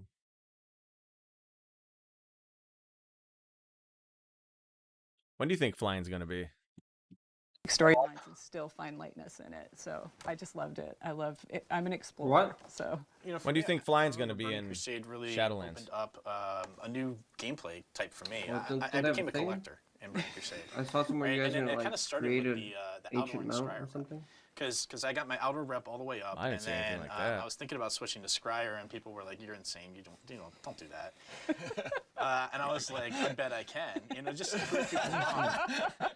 And I did, and it was cool. It was really fun. But then I started doing other things. Like there were all these new like mounts and pets, and I went back and even got some of the older reps like Thorium Brotherhood and Winterspring. But then like things like Netherwing Ledge came out. The world just opened up for me in Burning Crusade to really start my collection. of course, we also had flying mounts, which I loved, and then decided to play with All some right, I'm friends. going to order my food, and then we're doing the giveaway. Running around Hellfire, But there's only 2 right now. above, which is So we're going to have to redo the giveaway later. Yeah. Whenever, if they talk about the raid in the dungeon. I was getting a lot of honorable kills back in the day. So that's just a All right, raffle is for closed. Burning Crusade. And Just that give me a was second. 13 years ago. So that code has been hanging around for 13 years. And we're not just doing a save as Burning Crusade Classic. Oh no, it's a lot harder than that. So let's get into some of those details. So one of the challenges has been that we don't actually want to ship on the old code, and the reason for that is because it's got a lot of bugs and difficulties with the architecture that we don't want to have to deal with. But we do want that old data, and we talked about this when we did the original launch of Classic. Was how the data is really the thing that describes how the game is supposed to be played and what things are supposed to happen in it. And so we want to bring that old data and we want to run it on the modern code, the same as we did for Classic. And there's like 750,000 rows of data that we have to go through and convert from their old formats to their new formats. And fortunately, we have really talented engineers, and we run automated scripts that go through this. But even after we've run these scripts, we have to compare them with, with how it used to behave and make sure that we've actually done the conversion correctly. And then there's even some things that are making it more difficult this time, like the fact that we've made a couple of minor changes or bug fixes in the classic data.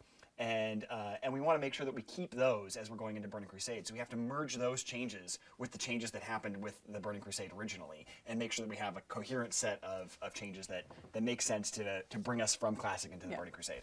There's an enormous amount of time spent looking at, okay, this is how it came out now. We have a reference client that is the original. That's right. We do use the old code for that. So like we still have it. We just don't want to ship on that anymore. But we have like the old code with the old data, knows exactly how it's supposed to behave. So those things work together, and we can bring that up internally and take a look at it and say like, okay, this is how it was back then. This is exactly what it used to look like. And we do sometimes find things that are bugs we still want to fix, but a lot of times it will tell us like, oh, this thing is not a bug. This is actually the intended behavior, or this is something we don't really remember right. There's a tendency to want to chase your own memory, like I remember it being like this, and it's like, no, it's not always exactly the way you remember it. Everybody has that kind of human failing, even us, and so a lot of times we'll have an argument about, I remember it this way. Well, I remember it this way. Let's go and check. We can look. Well, another reason to ship on the new code is really just the years of stability improvements, and the fact that the world didn't look the same back in 2007 as it does today. Like, That's true. There wasn't cloud architecture at that point. I remember I had the privilege of being on the live ops team where I got to see what all the servers looked like and how it was all architected. And to pull back the curtain on this a bit, the way it was is everything was its own like server, right? Like they didn't really talk to each other very well. So each realm had 11 blades on it. And these blades were just bare metal blades, and like one blade was for Azeroth, one blade was for Kalimdor, one was for Outland, and then we had some for instances. And back then what would happen without cloud is you would try to request resources, and maybe a lot of people were running dungeons. And so it would give you back things like transfer aborted, instance not found. Oh boy, like we don't want to go back to those days. So now we can take advantage of things like the cloud and not have those resource issues. So shipping on this new code is a big improvement in stability. Yeah, and so we're weaving all these threads together. We did finally get a build for Burning Crusade Classic. Super excited. The club? The team gets together, we're preparing for a playtest, and we go to create our characters, and we see the cloud. This blood elf who, he remembers the sun well. He forgot his pants. Yeah.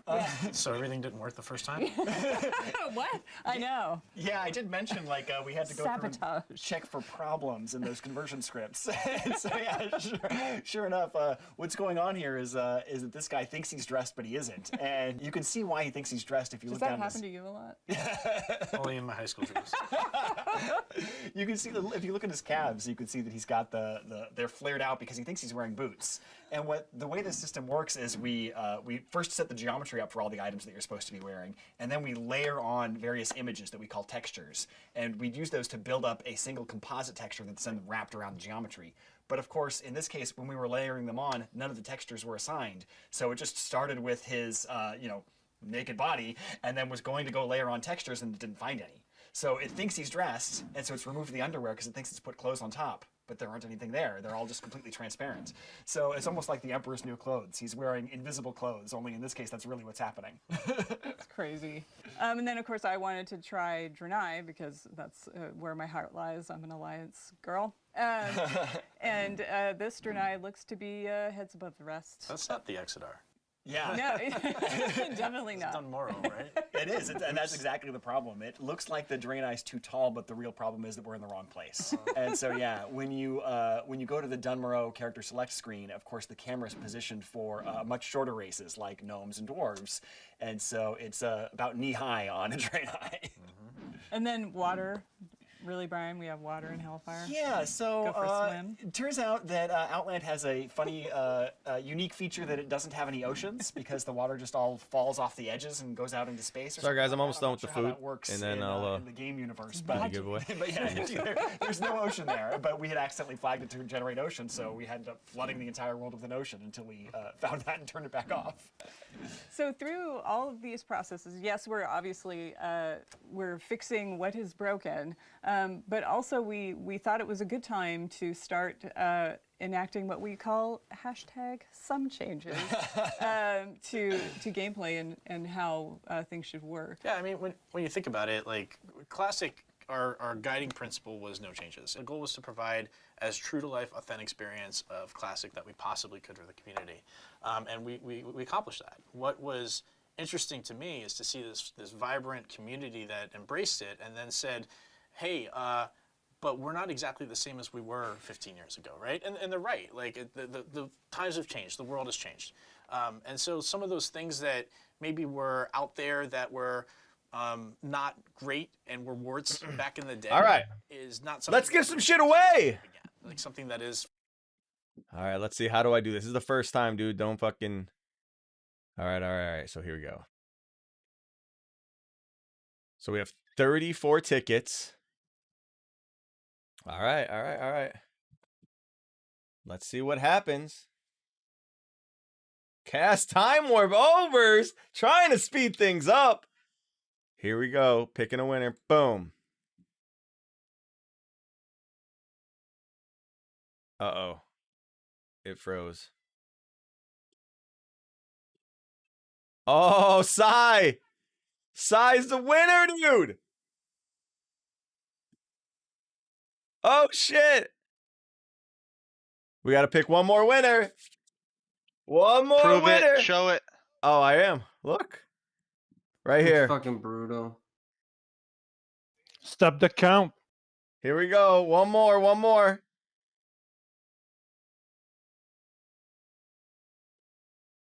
No, it can't be me. Sir Ezio Desh. That is also a winner. There we go. Can't pick anything. It's so bad.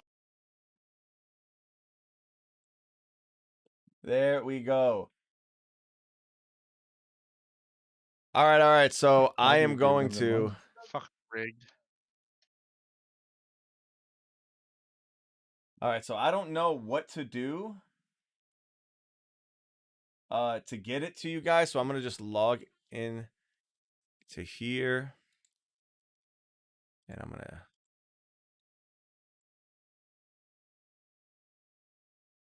I think everyone got scammed. Oh, there's still 2 more if they end up announcing raids and dungeons. All right. I don't know how to get you guys your stuff. I know how to do size. Sir Ezio, are you in the RCP Discord? Muru is fucked. Are you in the RCP Discord, dude?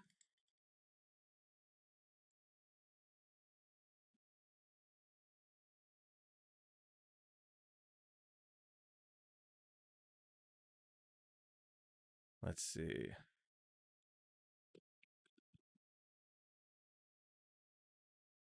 Can you just type hello in general in RCP Discord so I can and just put your name and then I'll message you?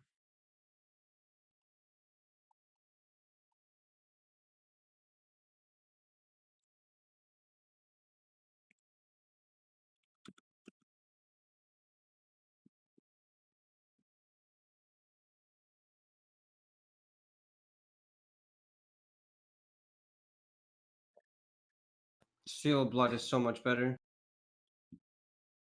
Feels a little buggy or wrong or.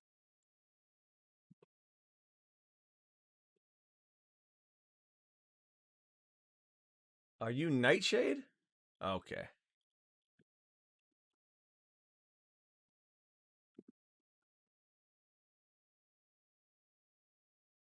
Why is this messed up now?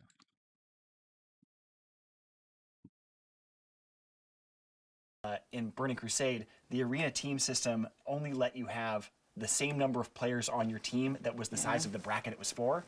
So, for example, a 3v3 team could only have 3 players on the team. So if someone was like sick or unavailable one night, you couldn't play.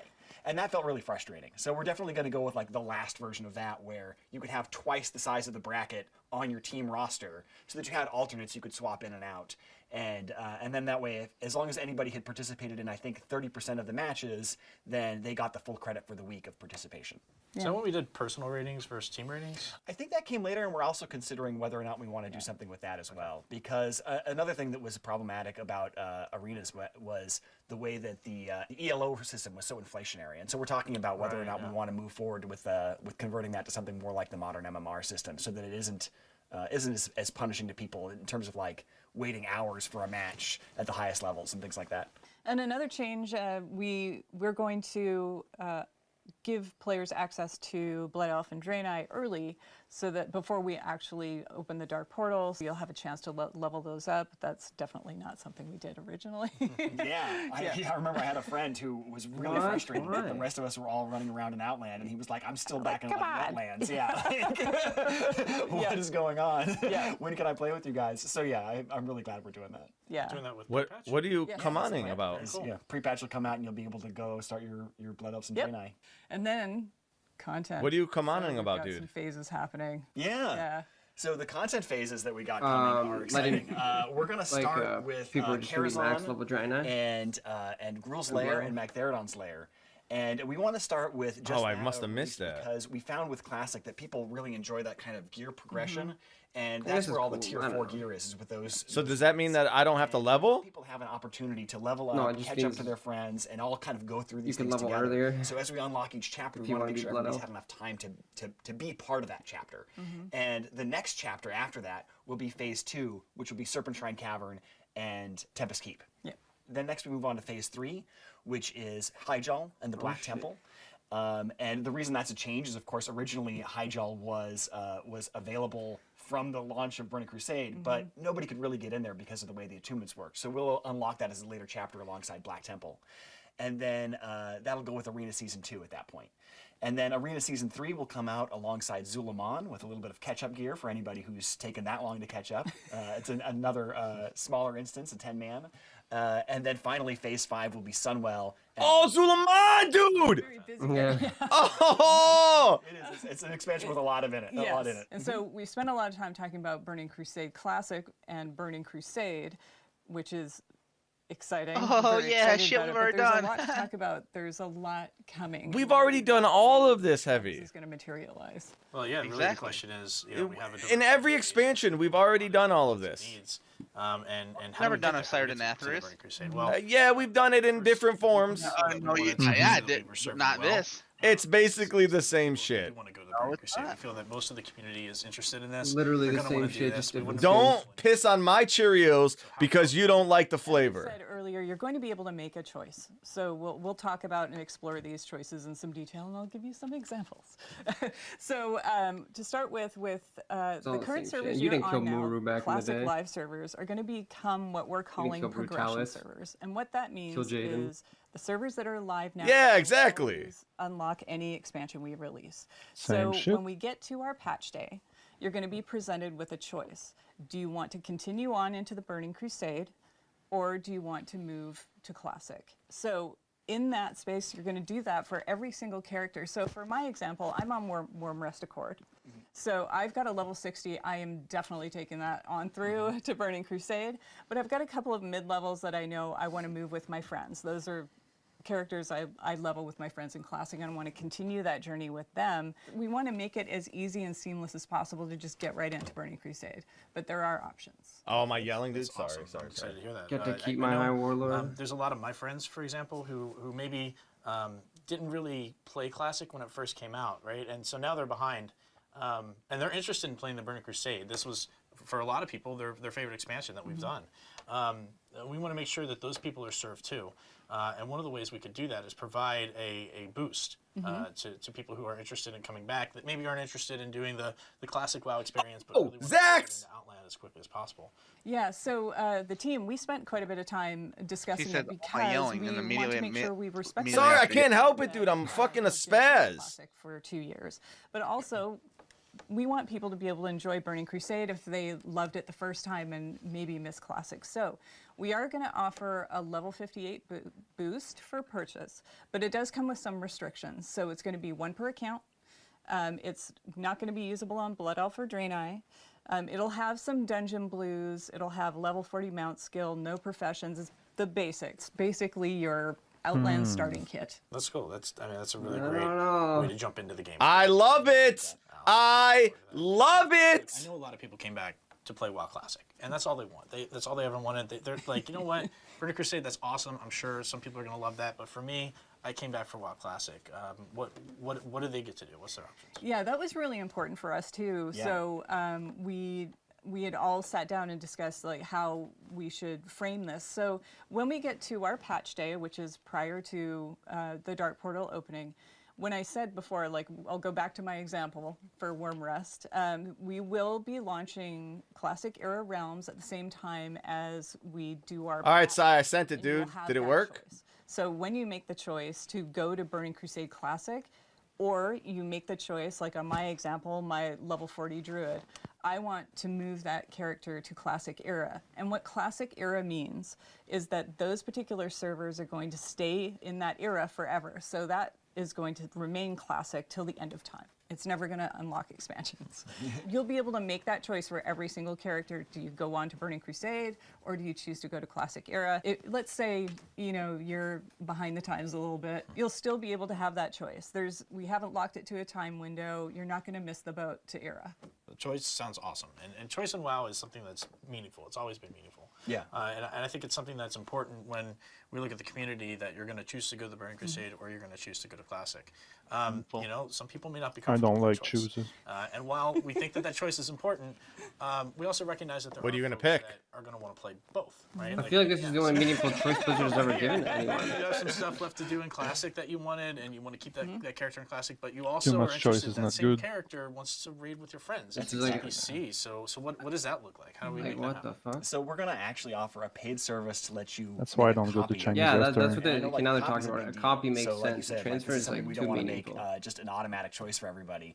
But I know that for me, it really is going to be like that pull to go to both places. So I want to be able to say, like, you know what, I'm willing to pay some money for this. I want a copy of my character that lives in Classic Era forever, while I also go to Burning Crusade with that with that character.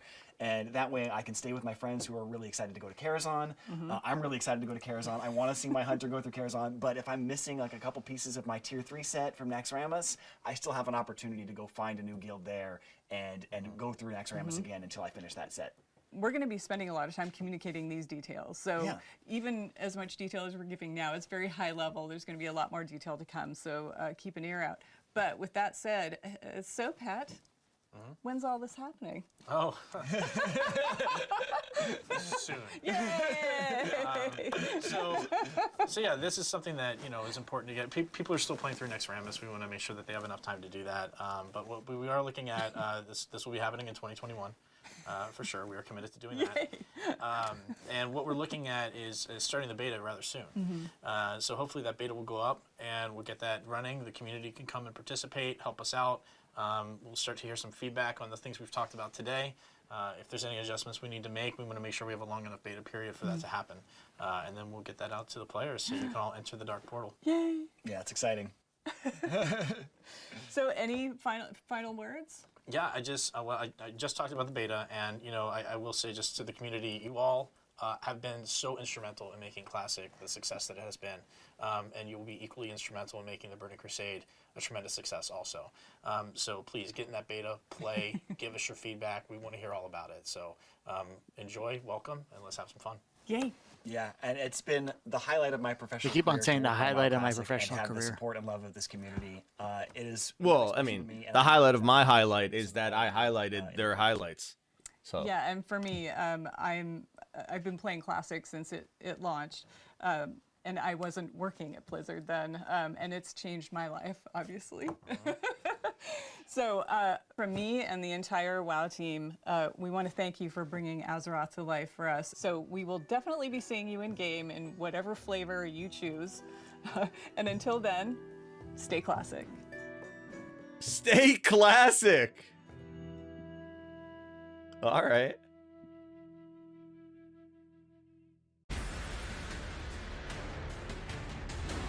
Snowstorm?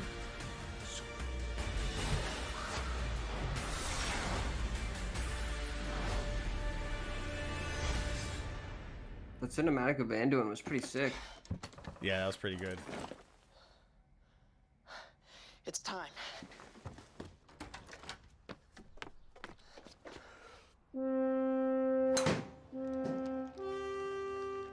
Fen? Wait, what? Daniel Putty? The clarion call of adventure. Oh man, Warcraft? I'm in. Oh, I'm so in.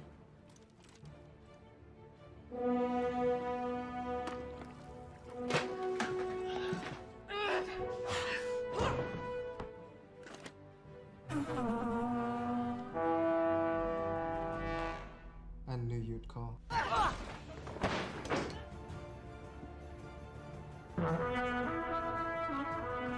Warcraft. About bloody time. Axes. Heroes. Magic.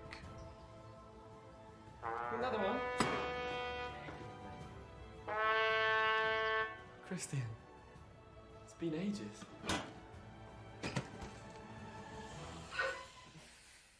Hordord?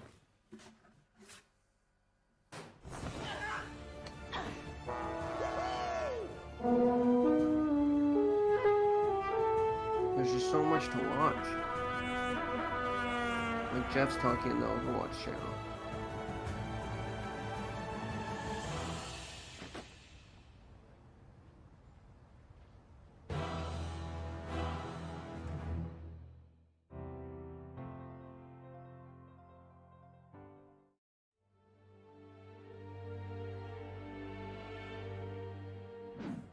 Hey everybody. So excited to be here with all of you to celebrate 30 years of epic entertainment experiences from Blizzard. And of course, out of all of those, the one that's nearest and dearest to my heart is the World of Warcraft expansion, Shadowlands. And that's what we're here today to talk about. The development experience for Shadowlands over the course of last year was unforgettable for all sorts of reasons. But it's also something that really has taught the team, taught all of us, a lot of lessons about World of Warcraft and how we can make the game better for all of you going forward. Because Shadowlands wasn't just a product of our development team's efforts last year, it was a product of your efforts as well. It was the product of a conversation between us, the development team, and all of you, the players, the community, who inhabit this world that we're the custodians of. The beta for Shadowlands started earlier than any beta for a past expansion that I can recall.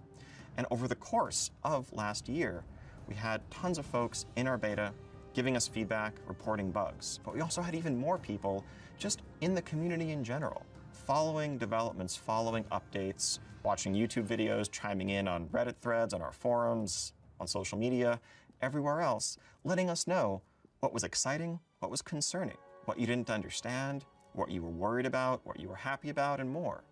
And all of that helped shape Shadowlands, and I could not be more proud of where we ended up.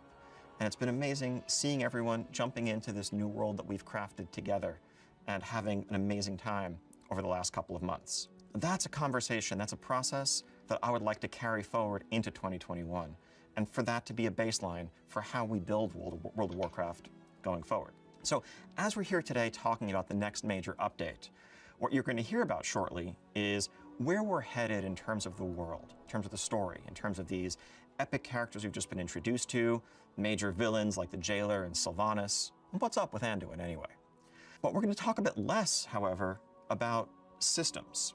We have tons to share there, but the way we need to work on our systems, as we've learned, is, of course, by first seeing how they're playing out in your hands. We couldn't really plan what we were going to do with legendaries or where Torghast was going to go or what was going to change about soulbinds without having the experience of millions of players dealing with those systems and letting us know what you think. And so I am pleased and excited to say that when we look at our systems, right? Unlike in some past expansions at this point, we're not seeing anything that needs to be completely overhauled or replaced. What we see are solid foundations that are in many cases in need of iteration, and upon which we can build a structure that will sustain us throughout the entirety of Shadowlands to come. So that's a conversation that's going to come when our public test realm goes live, and we'll have lots more information to share with you there. Now, what we are going to talk about, and boy do we have a lot of exciting stuff for you, is the first major content update for Shadowlands. Let me turn it over to my colleague, Jeremy Fiesel, who can tell you all about it. What? Fiesel What's the the Weasel. diesel, my Fiesel? I am a designer on WoW, and it is my pleasure to get to introduce to you today a first look at what's next for World of Warcraft Shadowlands. So let's talk a little bit about what we've accomplished so far. The champions of Azeroth have stepped foot in this otherworldly space known as the Shadowlands, the afterlife for all souls from Azeroth and beyond. Within the Shadowlands, we have met new allies, and we've fought a ton of new and interesting new enemies. We've joined covenants, and we've gained great power. And in this time, we have been able to deal with some of the immediate threats to our new covenant allies. We have taken down the Gorm and the Drust in Ardenweald, and the Forsworn in Bastion, and ultimately, we've been able to add some stability back to each of our new allies' home zones. Within the Shadowlands, we have also been able to help out many of the denizens that are undergoing this major lack of anima by sending anima back out into the world, reinvigorating both our allies as well as the military forces of each of our covenants so they can take the fight back to their enemies. And as a culminating element to all of these things, we've been able to take out one of the jailer's main lieutenants, the traitorous Sire Denathrius in Castle Nathria. And yet, behind all of these things is the looming, dark and mysterious figure of the jailer. So what do we really know about the jailer's dark designs up until this point? Well, big feet. We know that the jailer is in charge of the Maw, a dark and forbidden place that we can't spend even a moment too long in before getting unceremoniously swept out by the jailer's forces. We know that the Maw has had this huge influx of souls, allowing the jailer to gain massive amounts of power, as well as anima, thanks to the actions of Sire Denathrius. This has allowed the Maw to grow in great proportion, something we've been able to physically see just by looking out past Oribos into the darkness. In addition, every time we have tried to step foot into the Maw, we've been watched unmercilessly by the eye of the jailer. We've never been able to get a solid foothold there. We have spent some time in Torghast, the Tower of the Damned, and we've rescued some very prominent souls. But again, we've never been able to get a solid and consistent foothold there and make any real progress. The jailer remains this mystery of the Shadowlands, and exactly what his dark designs are for the afterlife are still unknown. This is the story we will be investigating in our first major content update for World of Warcraft Shadowlands, entitled Chains of Domination. Now you can imagine with a name like that, we're going to be very centered around the jailer's forces and his plans. What do him and his champion Sylvanas have in store for the rest of us? And how does this influence our allies in Ardenweald, in Bastion, and elsewhere? The jailer will make his first attacks, showing his hand, and we'll be forced to defend our brand new allies, as we see what the jailer's designs for the Shadowlands truly are. Let's take another look at that cinematic showing what fate has in store for Anduin in Chains of Domination.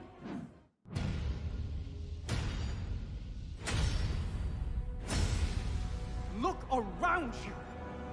What makes you believe you're not just a weapon to achieve his ends? Enough! Join our cause, or be made to serve. Right now, you hold all the power. Make your choice, Sylvanas Windrunner.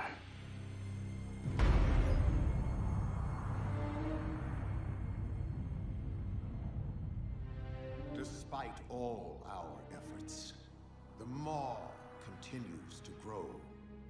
What if Denathrius' treachery is irreparable? The Primus is lost, and Bastion cannot save the Shadowlands alone. None of this should have happened. Perhaps the Winter Queen could. My Archon. A living soul seeks an audience. A mortal? A king. By all our measures, one Who's the guy who that's has looking at spent him on his the left? life Is that his father? striving for justice. That's Uther. One who would give anything That's Uther. to serve his people. But is that Anduin's father? One whose Yeah. heart Oh, okay, I didn't know. is true. No, that's not his father. That was What his the fuck? father. His father's He may what's his name? approach. The other guy that died. I thought Uther was his father. Step forward. No. Well, then don't ask me. I don't My know shit about it. ascendant have spoken of you. The king held captive in the maw. That prison could not hold me forever. Why have you come to Bastion? Oh, Varian Renton is his dad. Okay. Yeah. That I need. You will release this soul from your grasp. No. He is bound to me. Just as you once sought to bind your own brother.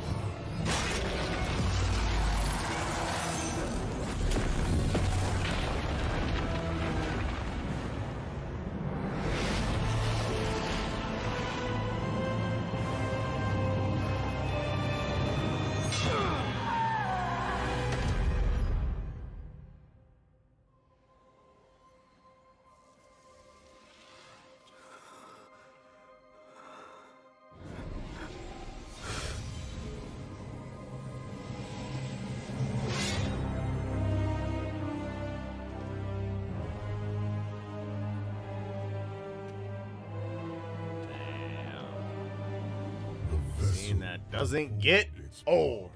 Flawlessly. 3 keys remain. Then they will see. Death was never meant to be changed.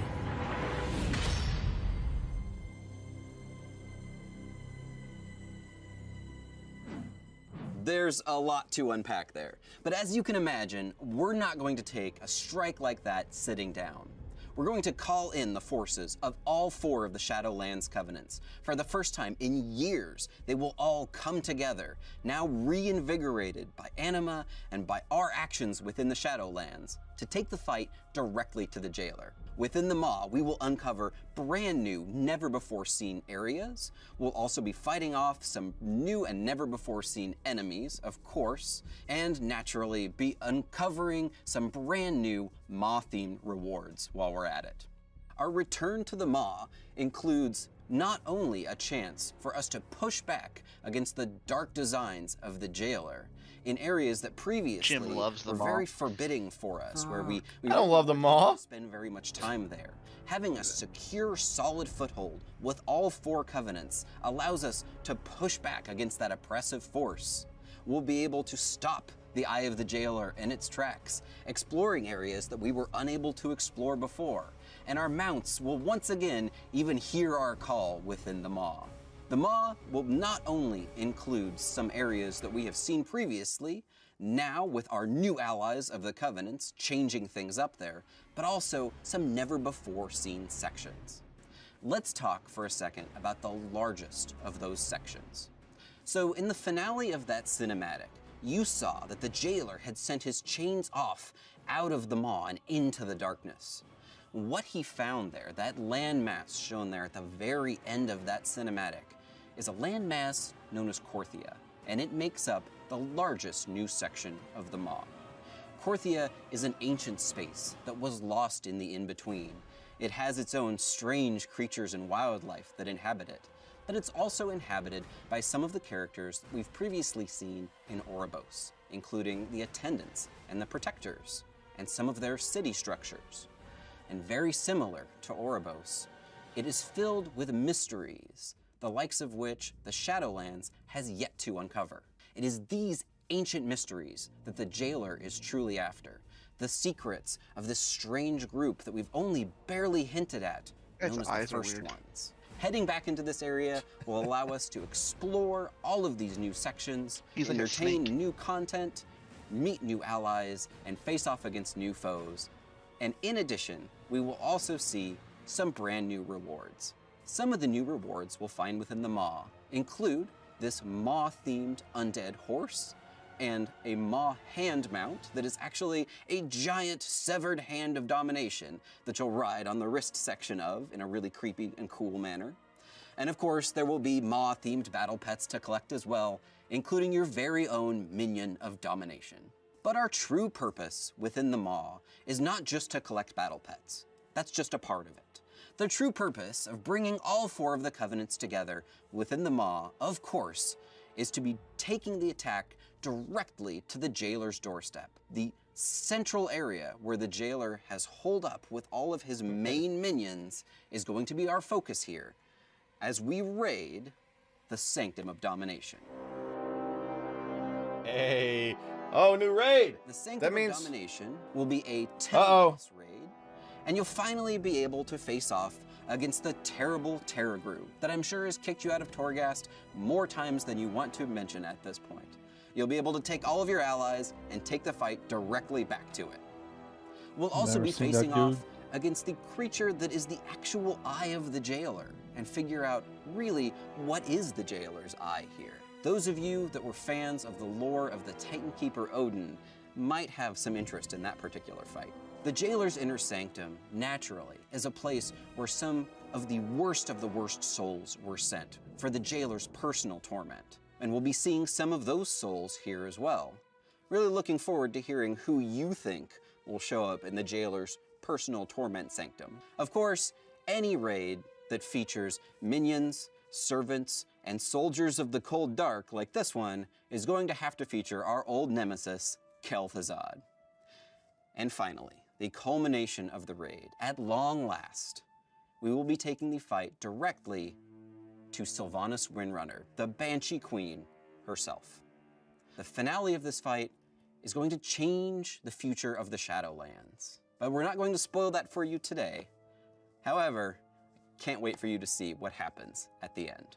But the Sanctum of Domination is not the only sanctum of the jailer. We'll be seeing additional updates to Torghast, the Tower of the Damned, including the unlocking of brand new, never-before-seen wings. These wings have a brand new art kit, as well as new floors and new floor layouts, and should feel like something you haven't seen in Torghast up until now. You'll be facing off against brand new foes with dastardly ways in order to stop your ascent, new traps to trip you up, and of course, to help us fight against all of these dastardly minions of the jailer, brand new game-changing powers will be available as well. Moving on to additional updates within Chains of Domination, fans of the Operation Mechagon Mega Dungeon from our previous patches will be happy to learn that we are once again bringing back the concept of the Mega Dungeon.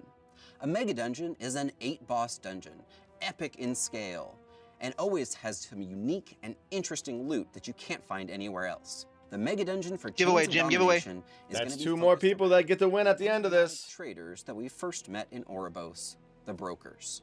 The Broker Mega Dungeon is a large broker trading city with portals, an auction house, and various different broker cartels that have made it their home. We're going to be learning more about broker culture and meeting some new and different kinds of brokers that we haven't seen up until now. This is an 8-boss dungeon, and in Chains of Domination will be available as Mythic only for now. Within the Broker Mega Dungeon, we will be facing off against brand new broker cartel members, including dastardly broker assassins and 4-armed broker. He likes that word, dastardly. The second half of the dungeon, as we start to exit the broker trading city, will feature a heist section, as we chase a broker that has stolen an artifact and plans to use it for his own purposes. As we chase this broker through the heist section, he'll take us through a number of different portals that take us to a lot of different, very varied locations where we fight a number of different bosses. One of these fights, of course, is against none other than an infinite pirate dragon. I trust that needs no explanation, so let's move on to the rewards. The rewards of this mega dungeon include things that we will only see within broker culture, some very special broker pets, including a broker-themed cat. We can capture some of the rats that scurry around within the broker trading city, and we'll get to see one of the pets that the brokers actually use as a currency, these strange worms that they found on another world and have scintillating eyes that are gem-like. It's sort of like a living sign of your wealth for the high ends of the broker cartels. You might be able to purchase one of those within the dungeon or fight an enemy in order to obtain one of them. And we'll be able to obtain the broker's special and interesting disc mount, which they fly around their trading city with. In addition, there's going to be a dazzling array of different weaponry for you to collect as well. Now let's move on to updates to some of our Covenant systems. We've been fighting hard to gain renown with our Covenants, gain soulbinds, and additional conduits. We'll be expanding upon a lot of these systems. Some of the ideas that we're thinking Pull the ripcord. Include adding additional conduits, different conduit types, and expanding the soulbind system. Our general goal here is to give you more options in terms of how you specialize your character within your Covenant and how you gain additional power levels. We're very early on in the ideation phase here, and we'd love to hear from you if you want to take to the forums and tell us how you would like to see your power grow within your Covenant. We want to pull the ripcord! 9.1 also brings with it flying, something that we mentioned a while ago. Oh, 9.1 flying! To it. There's no rep grind associated with flying. You simply just need to continue completing activities for your Covenant, and your Covenant story chapters will unlock flying for you automatically. But we're not simply going to be unlocking flying in Chains of Domination.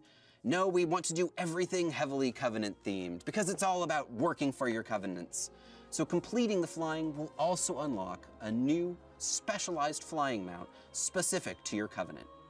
For the Kyrians, activating Anima to the Eternal Forge has allowed your stewards to once again produce this powerful flying Centurion that hasn't been seen in ages.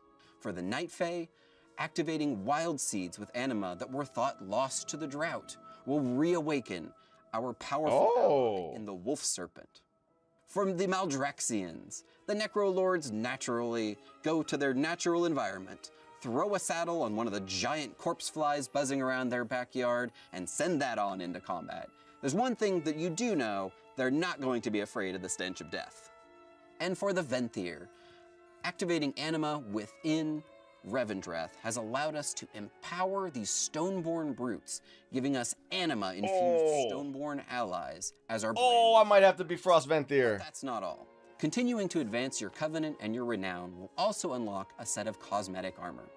Cosmetic armor sets can be worn by any armor type, from cloth to plate, and they can be mixed and matched with any of your transmog outfits if you want to take just pieces of them, producing a variety of different unique outfit possibilities. The cosmetic armor set for the Kyrian is stylized after a Kyrian the fields of Bastion with a missive. It's very lightweight, it's very airy. Oh god. I need that. I need that. Themed around defenders and includes many natural wildlife elements, including the horns of the great stag and the leaves of the various flora around Ardenweald. As you can see, the colors here actually themed after the seasons as well. For the Necrolords, we went all the way back to the Warcraft 3 initial idea of the Necromancer. In this classically inspired Necromancer set, updated with Necrolord colors. Everybody who's a Necrolord will finally get to also have a little bit of Necromancer in them as well. And finally, for the Venthyr, no Venthyr transmog set would truly be complete without a set of finery, just waiting for the next Venthyr fancy party to break out. Venthyr players will be able to obtain these fancy outfits for whenever you need to head off to a ball. Chains of Domination will also herald the beginning. Not a fan of those. Not a fan.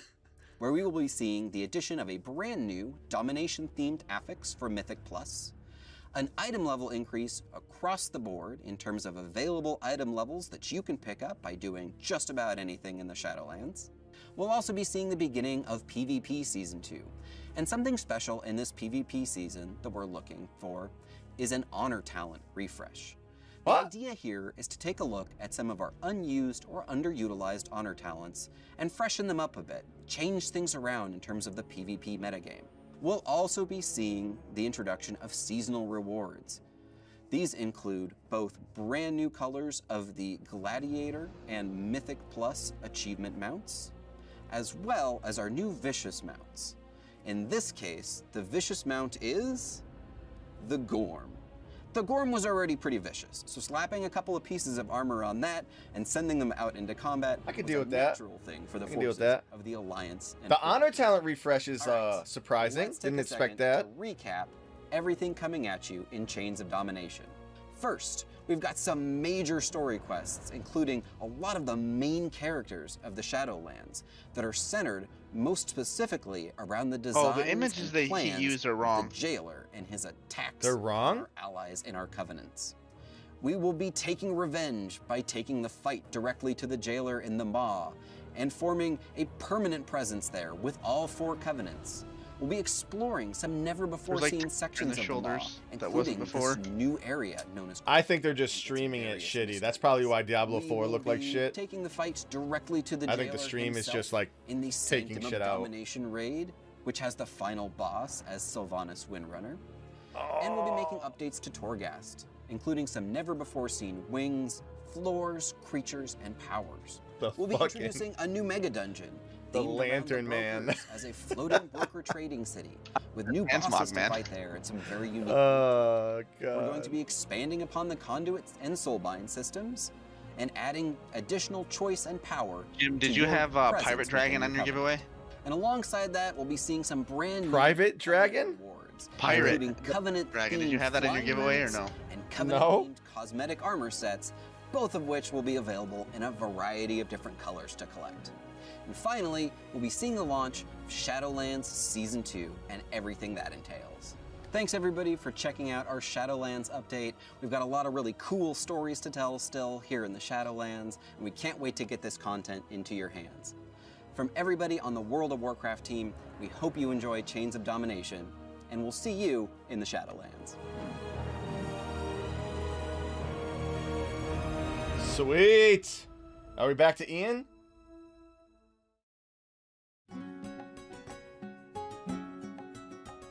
Oh, we're not back to Ian. Yo. Yo, what up, blood? Yo, dude. Dolby is a proud partner of Let's BlizzConline. go. Watch Shock versus the World in Dolby. All right, hold on. I got to do this little giveaway thing real quick. All right, we're closing entries. Entries are closed. It's working? Oh, it fucking flopped hard, dude. The 2 people that won was Sai, which is kind of funny. No. Yeah. And then Sire Ezo or Sir Ezo, I don't really know. One's in North Africa and the other one and the other one is from Sweden. So I don't fucking I can't friend them on BNet, so I can't send them BattleNet. So I'm just gonna go tomorrow to the fucking Best Buy and I'll just scratch them off and take a picture. And send it to them that way. But I gotta do 2 more. All right, here we go. 2 more. And oh wait, I don't want to. Heavy says I cheat, so I gotta go like this. Pick winner. Jardy Marhenki. That's number 1. Are you in the chat, Jardy? You got about 20 seconds. You cannot read. It's what? Jared. It's Jared. All right, we'll let him do whatever. Weenie. And we got another one. This is the last one.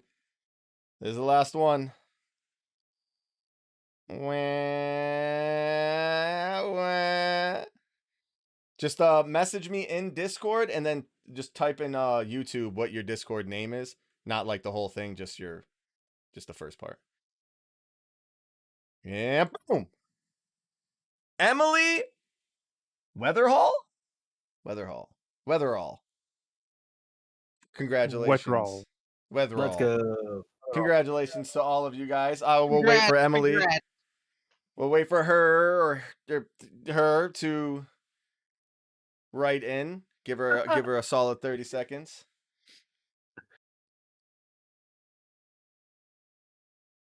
Yo, that's cinematic. Bro. Anyone. Yeah. That's crazy. Liddy. Jared, are you in the Ready Check Pull Discord?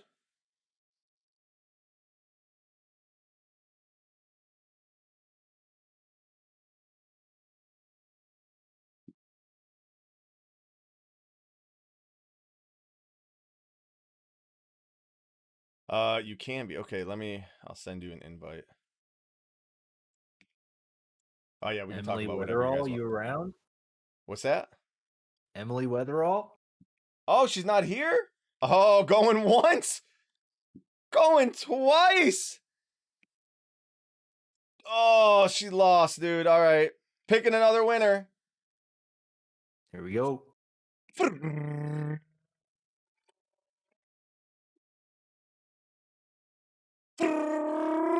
a winner. Happy! No way, dude. No How did way. Heavy get it, dude? Rigged. It's rigged. It's count. fucking Rigged. rigged, dude. All right. Well, I can get your info. That's awesome. Okay, so I'm going to invite this dude real quick. What? Did rigging just come up on the screen? Yeah. What are the odds that this Who's race rigging? was rigged? So funny. Oh, yeah, rigging. That's so random. All right, so that is the Discord. Please join that, and just at the top, hit me a little message, and then just make sure you just put your Discord name in the YouTube chat so I can get that.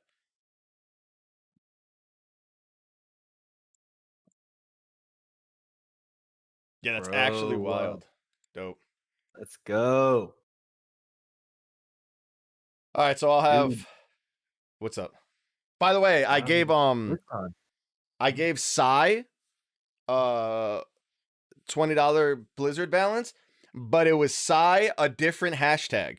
So someone's just getting a random $20, by the way. Bruh. Yeah. So whatever. What are you gonna do? Can't delete it or something?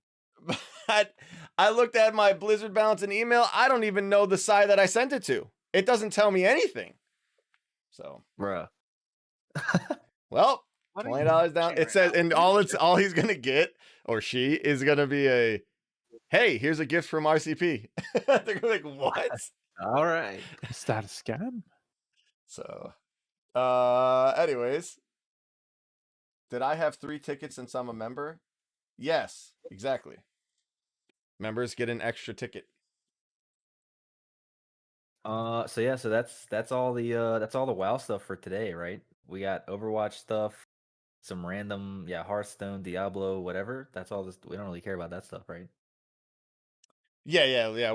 So the only thing that's like at all cool was the Diablo 4 was pretty cool, but that's like what, 3 years fucking off. They're not even showing real gameplay of that shit yet. And then we got, what else do we got? We got TBC shit, obviously. Diablo Immortal, which they're so. Did you hear them not say cell phone one time? They literally didn't say cell phone at all. Zach, what classic server you on? I don't know yet, dude. I'm gonna have to make a lot of decisions coming up, dude, for Burning Crusade. Oh, did you see the fucking? There's a boost. I know. Did you see that shit? That's wild. Let's go. I think I have to pay for Fry it. said he hates it, but wait, what? Why? He was just like, as they announced it, he was like, "Aw, that's what." Well, first of all, it's only one. You only get one, ever. You can't use it on a Blood Elf or Draenei. And you have to pay for it. So come on, dude. I love it too. I am super stoked that I don't have to level. I thought you were for sure gonna have to level, but you called that shit, bro. Yeah, and they even said they're not, like if you want to make a Blood Elf or a Draenei, like you gotta level that shit. There's no boost, no nothing. If you want one, you gotta level it through Classic, and they're giving you like a head start. They're like letting you level it through Classic before BC comes out. Dude, they're nailing that shit. Yeah, I think it's really cool. And they're also like they're making some quality of life changes, like the whole only being able to have 5 people on your arena team shit, only like making sure that they're starting at the right raid. I don't know. They're doing a lot of cool shit with that. Yeah. The phases. But flying is coming into retail.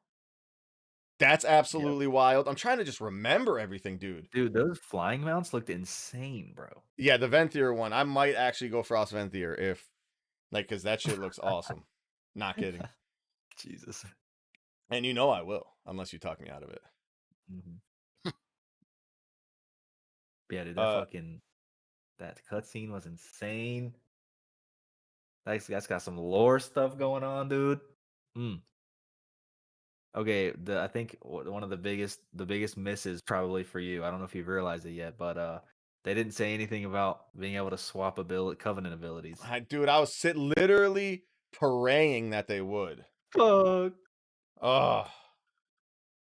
Like I was sitting there like honestly with like my hands crossed and they didn't fucking announce it. But then they go, "Tell us what you want." You know what they're doing? They're doing the bait and switch. They're going to say, "You asked for it, so we're doing it."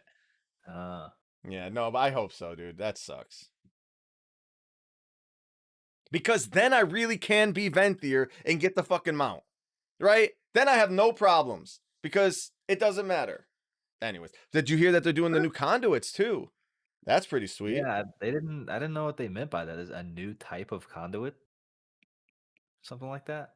I mean, the obvious thing for me, me being obvious, the obvious thing for me is that it's gonna be new ability, like new powers, right? Like that's like they can't be talking about anything else.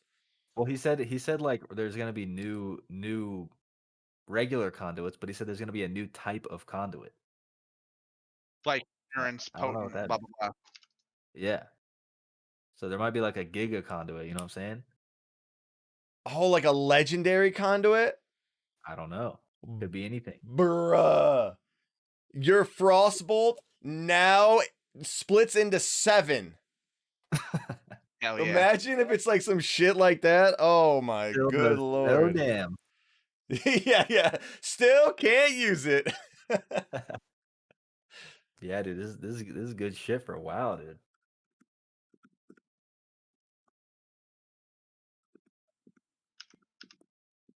Dude, there were actually so many like little lore things revealed in this. Pretty cool. Little hints. I didn't get any hints from lore. Can you explain them to my simple brain? I don't know, dude. It's a lot. The thing he said about the well, I mean the cutscene was massive, but the thing he said about the Eye of the Jailer, where he's like, it's gonna be in the raid and you're gonna like fight it or some shit, or you're gonna discover like what it is, and he was like, fans of the Odin storyline, blah blah blah, will kind of know what's going on. So it's like, wait, what?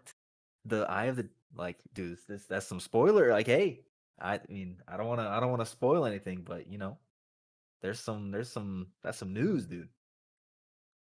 Are we going back? Oh, hell yeah. Yeah. Do you remember, we like Odin, the dude that we fought, dude, he only got one eye, dude. No, that's true. Where'd the other eye go? Turns out it was a deal with Mozala, which got revealed earlier on in Shadowlands. So Mozala, Dude, you're you only died. nerd. Yeah, Mozala's working with the jailer. Dude, I know. I got it all. I got all the info, dude. Bro. I got a massive and they theory teased the hell yeah. They teased the Odin. They're gonna. Oh my god. Is there a chance that we see Argus? Okay. Well, that's a really big speculation thing.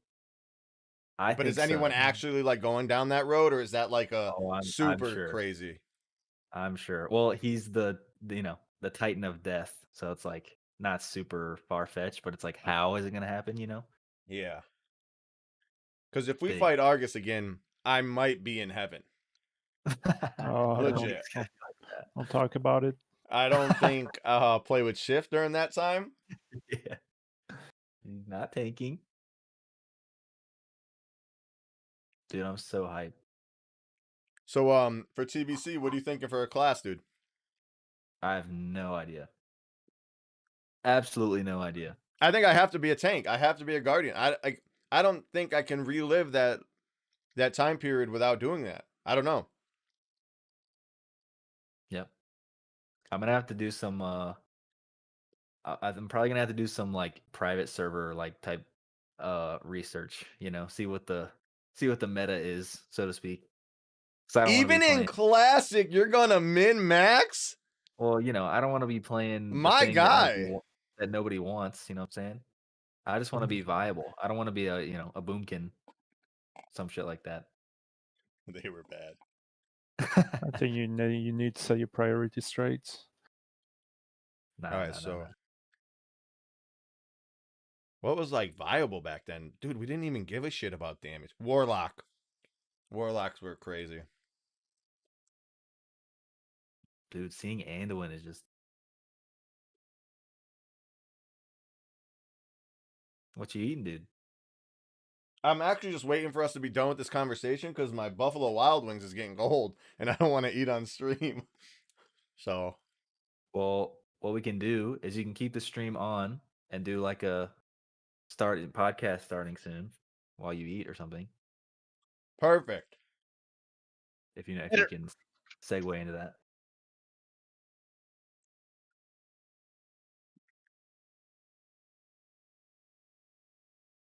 All right, friends. Does that sound good?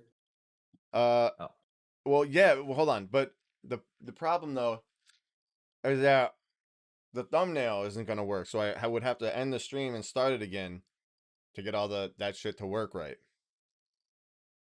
The thumbnail? Like the VOD and everything. Like, will you be able to split it up into 2 videos later? I think so. Well, or should I just stop the stream for a couple minutes? Wait, what are you trying to do? You're wanting to make a BlizzCon video? No, I'm just gonna stop this section of the stream and then start it back up for the podcast so that it's just separate. I guess that works. I don't know. All right, I'm gonna say bye to people. All right, congrats to the winners. Thank you so much for joining me for this lovely BlizzConline. We got 4 giveaways. It was pretty dope, pretty fun. You guys are awesome. We got the podcast coming up in like 20 minutes after I'm done eating. So anyone who wants to see that, come back to the channel, and we're gonna be talking about all the WoW stuff with Zagzachi and all that. So see you soon.